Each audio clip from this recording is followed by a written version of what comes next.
ಎರಡು ಅರಸುಗಳು 21ನೇ ಅಧ್ಯಾಯ ವಚನ 1ರಿಂದ 7. ಮನಸ್ಸೆಯು ಅರಸನಾದಾಗ 12 ವರ್ಷದವನು ಆಗಿದ್ದು ಯೆರೂಸಲೇಮಿನಲ್ಲಿ 55 ವರ್ಷ ಆಳಿದನು. ಅವನ ತಾಯಿ ಹೆಸರು ಹೆಬ್ಜಿಬಾ. ಕರ್ತರು ಇಸ್ರಾಯೇಲರ ಎದುರಿನಿಂದ ಹೊರಡಿಸಿಬಿಟ್ಟ ಅನ್ಯ ಜನಾಂಗಗಳ ಅಸಹ್ಯ ಕಾರ್ಯಗಳನ್ನು ಅವನು ಅನುಸರಿಸಿ ಅವರ ಚಿತ್ತಕ್ಕೆ ವಿರುದ್ಧವಾಗಿ ನಡೆದನು. ತನ್ನ ತಂದೆಯಾದ ಹಿಜ್ಕೀಯನು ತೆಗೆದು ಹಾಕಿದ ಪೂಜಾ ಸ್ಥಳಗಳನ್ನು ತಿರುಗಿ ಸ್ಥಾಪಿಸಿ ಇಸ್ರಾಯೇಲರ ಅರಸನಾದ ಅಹಾಬನಂತೆ ಬಾಳನಿಗೋಸ್ಕರ ಯಜ್ಞವೇದಿಗಳನ್ನು ಕಟ್ಟಿಸಿ ಆಶೇರ್ ವಿಗ್ರಹ ಸ್ತಂಭವನ್ನು ನಿಲ್ಲಿಸಿ ನಕ್ಷತ್ರ ಮಂಡಲಕ್ಕೆ ಕೈ ಮುಗಿದು ಆರಾಧಿಸಿದನು. ಕರ್ತರು ತನ್ನ ಹೆಸರನ್ನು ಸ್ಥಾಪಿಸುವುದಕ್ಕಾಗಿ ಆರಿಸಿಕೊಂಡ ಯೆರೂಸಲೇಮಿನ ದೇವಾಲಯದ 2 ಪ್ರಾಕಾರಗಳಲ್ಲಿಯೂ ಸರ್ವ ನಕ್ಷತ್ರ ಮಂಡಲಕ್ಕೋಸ್ಕರ ಯಜ್ಞವೇದಿಗಳನ್ನು ಕಟ್ಟಿಸಿದನು. ಇದಲ್ಲದೆ ಅವನು ತನ್ನ ಮಗನನ್ನು ಆಹುತಿ ಕೊಟ್ಟನು. ಕಣಿ ಹೇಳುವುದು, ಯಂತ್ರಮಂತ್ರಗಳನ್ನು ಮಾಡಿಸುವುದು, ಸತ್ತವರಲ್ಲಿ ವಿಚಾರಿಸುವವರ ಮತ್ತು ಬೈತಾಳಿಕರ ಬಳಿಕೆ ಮಾಡುವುದು, ಇವೇ ಮೊದಲಾದ ದುಷ್ಕೃತ್ಯಗಳಿಂದ ಕರ್ತರಿಗೆ ಕೋಪವನ್ನು ಎಬ್ಬಿಸಿದನು. ತಾನು ಮಾಡಿದ ಆಶೇರ್ ವಿಗ್ರಹ ಸ್ತಂಭವನ್ನು ದೇವಾಲಯದಲ್ಲಿ ಇಡಿಸಿದನು. ಕರ್ತರು ಈ ಆಲಯದ ವಿಷಯದಲ್ಲಿ ದಾವೀದನಿಗೆ ಅವನ ಮಗನಾದ ಸೊಲೊಮೋನನಿಗೂ ಇಸ್ರಾಯೇಲ್ ಎಲ್ಲರೂ ತಮಗೆ ಮೋಶೆಯ ಮುಖಾಂತರವಾಗಿ ಕೊಡಲ್ಪಟ್ಟ ನನ್ನ ಧರ್ಮಶಾಸ್ತ್ರದ ನಿಬಂಧನೆಗಳನ್ನು ಅನುಸರಿಸಿ ನಡೆಯುವುದಾದರೆ ನನ್ನ ನಾಮ ಮತ್ತು ಈ ದೇವ ಆಲಯದಲ್ಲಿ ಇಸ್ರಾಯೇಲರ ಎಲ್ಲ ಊರುಗಳಲ್ಲಿಯೂ ನನಗೆ ಇಷ್ಟವಾಗಿರುವ ಯೆರೂಸಲೇಮಿನ ಅಲ್ಲಿಯೂ ಸದಾಕಾಲ ಇರುವುದು. ಇಸ್ರಾಯೇಲರು ಇನ್ನು ಮುಂದೆ ದೇಶಭ್ರಷ್ಟರಾಗಿ ಅಲೆದಾಡದೆ ತಮ್ಮ ಪಿತೃಗಳಿಗೆ ಕೊಡಲ್ಪಟ್ಟ ದೇಶದಲ್ಲಿಯೇ ವಾಸವಾಗಿರುವಂತೆ ಮಾಡುವೆನು ಎಂದು ಹೇಳಿದರು. 9ನೇ ವಾಕ್ಯ. ಆದರೆ ಇಸ್ರಾಯೇಲರು ಅವರ ಮಾತನ್ನು ಕೇಳದೆ ಮನಸ್ಸೆಯಿಂದ ಪ್ರೇರಿತರಾಗಿ ತಮ್ಮ ಮುಂದೆಯೇ ಕರ್ತನಿಂದ ಸಂವೃತರಾದ ಅನ್ಯ ಜನಾಂಗಗಳಿಗಿಂತಲೂ ದುಷ್ಟರಾದರು. ಆಗ ಕರ್ತರು ತನ್ನ ಸೇವಕರಾದ ಪ್ರವಾದಿಗಳ ಮುಖಾಂತರವಾಗಿ ಯೆಹೂದರ ಅರಸನಾದ ಮನಸ್ಸೆಯ ದೇವರು ಇಸ್ರೇಲ್ ಜನರಿಗೆ ಕೊಟ್ಟಂತ ಇಷ್ಟೊತ್ತು ನಾವು ಓದಿದ ಏನಕ್ಕೋಸ್ಕರ ಓದಿಸ್ತೇವೆ ಅಂದ್ರೆ, ಇದು ನಾವು ಓದೋದೇ ಹೋದ್ರೆ ದೇವ್ರು ನಮ್ಮ ಜೊತೆ ಇವತ್ತೇನು ಮಾತಾಡ್ತಾರೆ ನಮ್ಗೆ ಅರ್ಥ ಆಗಲ್ಲ. ಇಸ್ರೇಲ್ ಜನರಿಗೆ ದೇವರು ಕೊಟ್ಟಂತ ವಾಗ್ದಾನ ಏನಂದ್ರೆ, ನಿಮಗೆ ಈ ನೆಲವನ್ನು ಕೊಟ್ಟು ಇಲ್ಲಿ ನಾನು ನಿಮ್ಮನ್ನ ಆಶೀರ್ವಾದವಾಗಿ ಇಟ್ಟಿರ್ತೀನಿ ಅಂತ ದೇವ್ರು ಅವ್ರಿಗೆ ಏನ್ ಕೊಟ್ಟಿರ್ತಾರೆ? ವಾಗ್ದಾನ ಕೊಟ್ಟಿರ್ತಾರೆ. ಅಂತ ವಾಗ್ದಾನದ ನೆಲದ ಮೇಲೆ ಆದಂತ ರಾಜ ಯಾರು? ಮನಸ್ಸ ಅನ್ನುವಂತ ರಾಜ. ಈ ರಾಜ ಅವನ್ ಏನ್ ಮಾಡ್ತಾ ಇದ್ದಾನೆ? ದೇವ್ರಿಗೆ ಅವನಿಗೆ ಹೇಳಿರುವಂತ ಎಲ್ಲಾ ವಿಷಯಗಳಿಗೆ ವಿರೋಧವಾಗಿ ಏನ್ ಮಾಡ್ತಾ ಇದ್ದಾನೆ? ನಡೀತಾನೆ. ಏನೆಲ್ಲ ಮಾಡ್ತಾನೆ? ನೀವು 2ನೇ ವಾಕ್ಯದಿಂದ ಓದಬೇಕಾದ್ರೆ ಅವನ್ ಏನ್ ಮಾಡ್ತಾನೆ? ಯಾವ್ದೆಲ್ಲ ತನ್ನ ತಂದೆ ಹಿಜ್ಕೀಯ ಅನ್ನುವಂತ ರಾಜ ಏನ್ ಮಾಡಿರ್ತಾನೆ? ದೇವರಿಗೆ ವಿರೋಧವಾಗಿರುವಂತ ಎಲ್ಲಾ ಜಾಗಗಳನ್ನ ಏನ್ ಮಾಡಿರ್ತಾನೆ?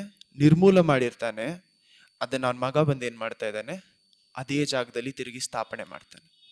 ಅದನ್ನ ಮಾತ್ರ ಮಾಡದೆ ದೇವರಿಗೆ ಆರಾಧನೆ ಮಾಡಬೇಕಾದಂತ ಜಾಗದಲ್ಲಿ ಹೋಗಿ ಅವನ್ ಏನ್ ಮಾಡ್ತಾನೆ? ನಕ್ಷತ್ರಗಳನ್ನು ವರ್ಷಿಪ್ ಮಾಡುವಂತ, ನಕ್ಷತ್ರಗಳನ್ನು ಆರಾಧನೆ ಮಾಡುವಂತದ್ದ ಒಂದು ಆರಾಧನೆಯ ಬಲಿಪೀಠವನ್ನು ಏನ್ ಮಾಡ್ತಾನೆ? ಕಟ್ತಾನೆ. ನಾವಿವತ್ತು ಬಾಳುವಾಗ ನಾವಿದನ್ನೆಲ್ಲ ಮಾಡ್ತಾ ಇಲ್ಲ. ಸಭೆಗಳಲ್ಲಿ ನಾವೇನ್ ಮಾಡ್ತಾ ಇಲ್ಲ? ಬೇರೆ ದೇವ್ರನ್ನ ಸಡನ್ ಆಗಿ ಬಂದು ಏನ್ ಮಾಡ್ತಾ ಇಲ್ಲ? ಆರಾಧನೆ ಮಾಡ್ತಾ ಇಲ್ಲ. ಬೇರೆ ದೇವರಿಗೆ ಏನ್ ಮಾಡ್ತಾ ಇಲ್ಲ? ಬಲಿಪೀಠ ಕಟ್ತಾ ಇಲ್ಲ. ಆದ್ರೆ ನಮ್ಮ ಸ್ವಂತ ಜೀವನದಲ್ಲಿ, ನಮ್ಮ ಸ್ವಂತ ಮನೆಗಳಲ್ಲಿ ಯಾರಿಗೆ ಬಲಿಪೀಠ ಕಟ್ಟಿದೀವಿ ಅಂತ ಯೋಚನೆ ಮಾಡಿ ನೋಡಿ. ಯಾರನ್ನ ನಾವು ಆರಾಧನೆ ಮಾಡ್ತೇವೆ? ನಿಜವಾಗ್ಲೂ ದೇವರನ್ನ ಆರಾಧನೆ ಮಾಡ್ತೇವೆ. ಆರಾಧನೆ ಪದಕ್ಕೆ ಅರ್ಥ ಏನು? ದೇವ್ರನ್ನ ಸಂತೋಷ ಪಡಿಸೋದಲ್ಲ. ಆರಾಧನೆ ಅನ್ನುವಂಥ ಪದಕ್ಕೆ ಅರ್ಥ ಏನು? ವರ್ಷಿಪ್. ಯೋಚನೆ ಮಾಡಿ. ಮಹಿಮೆ ಪಡಿಸೋದು, ಅವ್ರ ನಾಮವನ್ನು ಹೊಗಳುವುದಕ್ಕೂ ಆರಾಧನೆ ಮಾಡೋದಕ್ಕೂ ಅರ್ಥ ಬೇರೆ ಬೇರೆ ಇದೆ. ಓಕೆ, ಅದು ದೇವರಿಗೆ ಸ್ತೋತ್ರ ಹೇಳುವ, ದೇವರೇ ನೀವು ಒಳ್ಳೇದ್ ಮಾಡಿ, ಅದೆಲ್ಲ ಆರಾಧನೆ ಒಳಗಡೆ ಬರುತ್ತೆ. ಆರಾಧನೆ ಅಂದ್ರೆ ಏನು? ನಮ್ಮನ್ನು ನಾವು ಏನ್ ಮಾಡೋದು? ಸಮರ್ಪಿಸೋದು ಅಂತ ಹೇಳ್ತಾ ಇದ್ದಾರೆ. ಓಕೆ, ಬೇರೆ?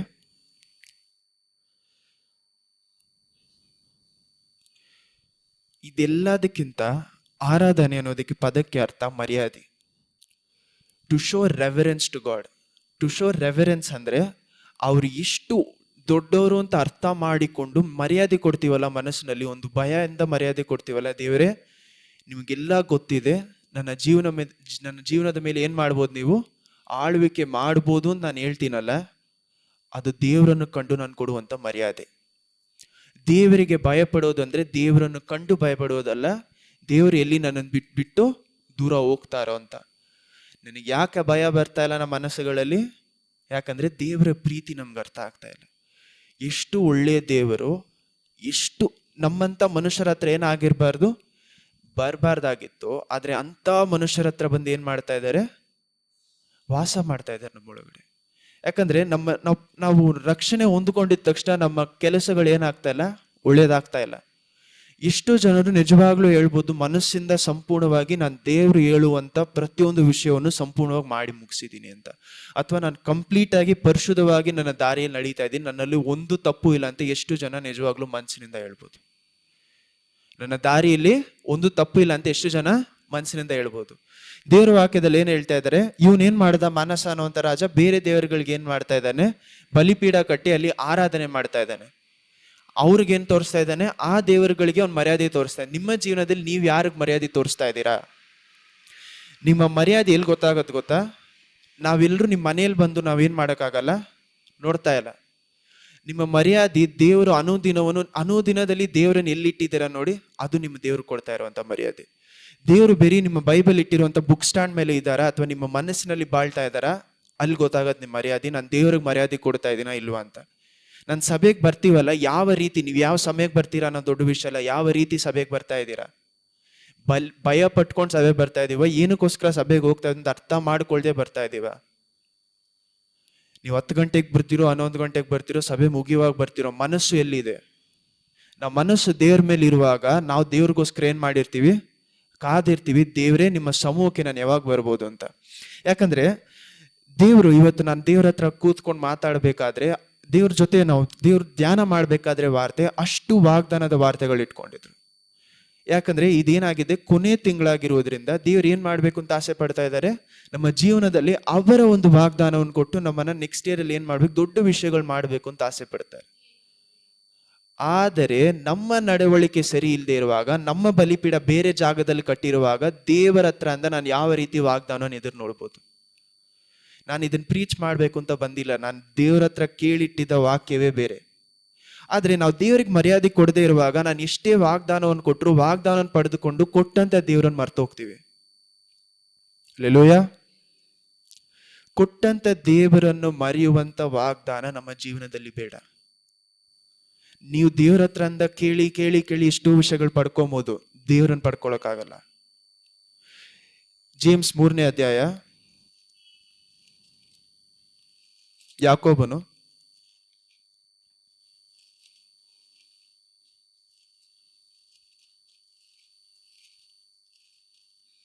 ಸರಿ ಯಾಕೋಬನ್ 4ನೇ ಅಧ್ಯಾಯ ಓದಿ. ಯಾಕೋಬನ್ 4ರಲ್ಲಿ 1ರಿಂದ ಓದಿ. ಯಾಕೋಬ 4ನೇ ಅಧ್ಯಾಯ ವಚನ 1ರಿಂದ, ನಿಮ್ಮಲ್ಲಿ ಯುದ್ಧಗಳು ಕಾದಾಟಗಳು ಎಲ್ಲಿಂದ ಹುಟ್ಟುತ್ತವೆ? ನಿಮ್ಮ ಇಂದ್ರಿಯಗಳಲ್ಲಿ ಹೋರಾಡುವ ಭೋಗ ಆಶೆಗಳಿಂದಲ್ಲವೇ? ನೀವು ಆಶಿಸಿದರೂ ಹೊಂದದೇ ಇದ್ದೀರಿ. ನೀವು ಕೊಲೆಗಾರರು ಆಗುವಷ್ಟು ಹೊಟ್ಟೆ ಕಿಚ್ಚು ಪಟ್ಟಾದರೂ ಸಂಪಾದಿಸಲಾರದೇ ಇದ್ದೀರಿ. ನೀವು ಕಾದಾಡುತ್ತೀರಿ, ಯುದ್ಧ ಮಾಡುತ್ತೀರಿ. ನೀವು ದೇವರನ್ನು ಬೇಡಿಕೊಳ್ಳದ ಕಾರಣ ನಿಮಗೇನು ದೊರೆಯಲಿಲ್ಲ. ನೋಡಿ, ನೀವು ದೇವರನ್ನು ಬೇಡಿಕೊಳ್ಳದಂತ ಕಾರಣ ನಿಮಗೇನು ದೊರೀತಾ ಇಲ್ಲ. ನೆಕ್ಸ್ಟ್, ನೀವು ಬೇಡಿದ್ದನ್ನು ನಿಮ್ಮ ಭೋಗಗಳಿಗಾಗಿ ಉಪಯೋಗಿಸಬೇಕೆಂಬ, ನೋಡಿ ನಿಮ್ಮ ಆಸೆಗಳಿಗೋಸ್ಕರ ಉಪಯೋಗಿಸ್ಬೇಕನ್ನುವಂತ ಇದು ಇರುವುದರಿಂದ ದೇವ್ರು ಏನ್ ಮಾಡ್ತಾ ಇಲ್ಲ ಅಂತೆ, ಉತ್ತರ ಕೊಡ್ತಾ ಇಲ್ಲ. ಕಂಟಿನ್ಯೂ ಮಾಡಿ. ನಿಮ್ಮ ಭೋಗಗಳಿಗೆ ಉಪಯೋಗಿಸಬೇಕೆಂಬ ದುರಾಭಿಪ್ರಾಯ ಪಟ್ಟು ಬೇಡಿಕೊಳ್ಳುವುದರಿಂದ ನಿಮಗೆ ದೊರೆಯುವುದಿಲ್ಲ. ವ್ಯಭಿಚಾರಿಗಳು ನೀವು. ಇಹ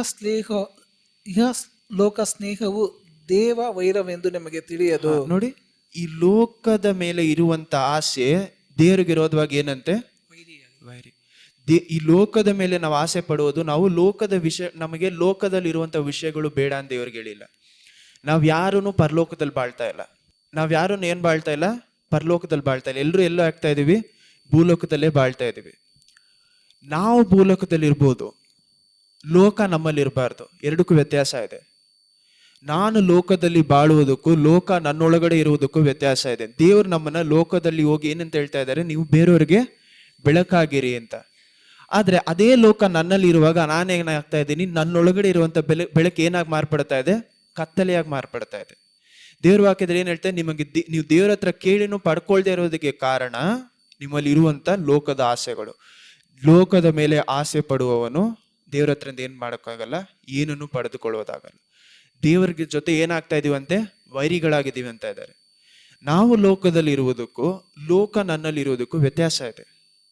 ಇವತ್ತು ನಿಮ್ಮನ್ನು ನೀವೇ ಪ್ರಶ್ನೆ ಮಾಡಿ ಕೇಳಿ ನೋಡಿ, ದೇವರೇ ನಾನು ಲೋಕದಲ್ಲಿ ಬೆಳಕಾಗಿದ್ದೀನ ಅಥವಾ ಲೋಕ ನನ್ನ ಒಳಗಡೆ ಕತ್ತಲೆಯಾಗಿ ಬಾಳ್ತಾ ಇದೆ ಅಂತ. ಕಂಟಿನ್ಯೂ ಮಾಡಿ ವಾಕ್ಯ. ವ್ಯಭಿಚಾರಿಗಳು ಇಹಲೋಕ ಸ್ನೇಹವು ದೇವ ವೈರವೆಂದು ನಿಮಗೆ ತಿಳಿಯದು.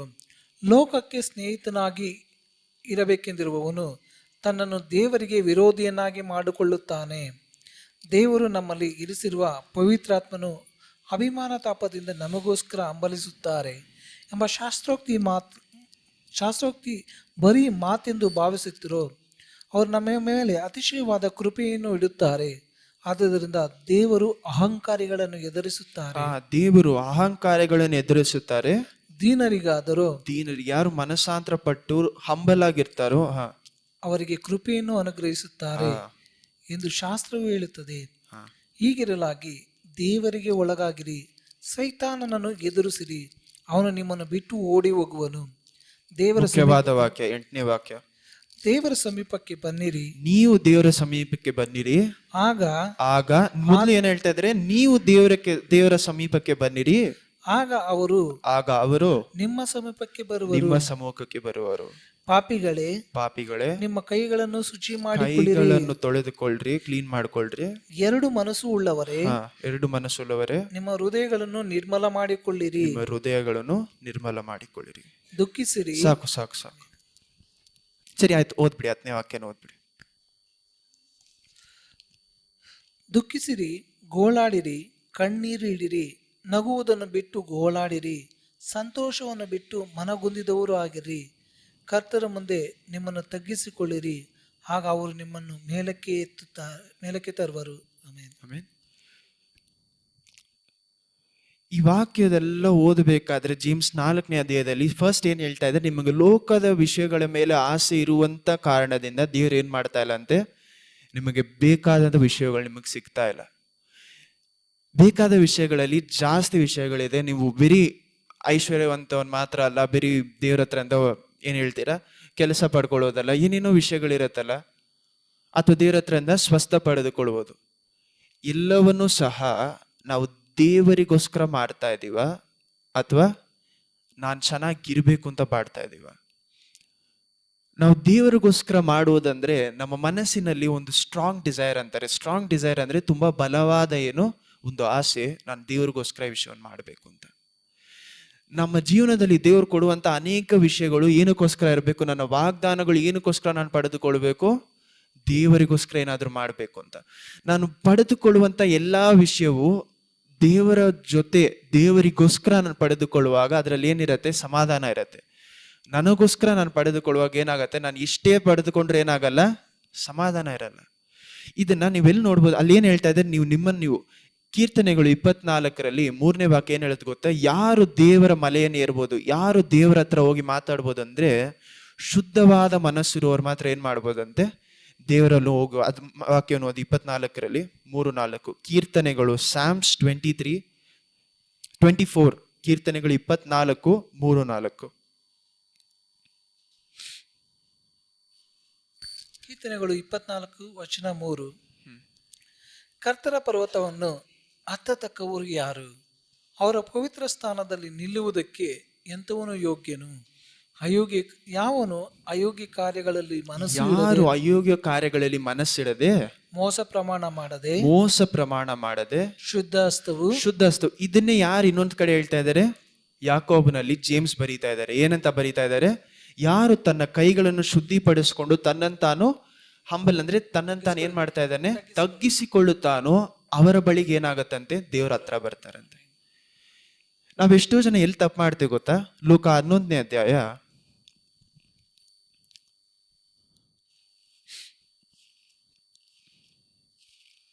ಲೂಕ 11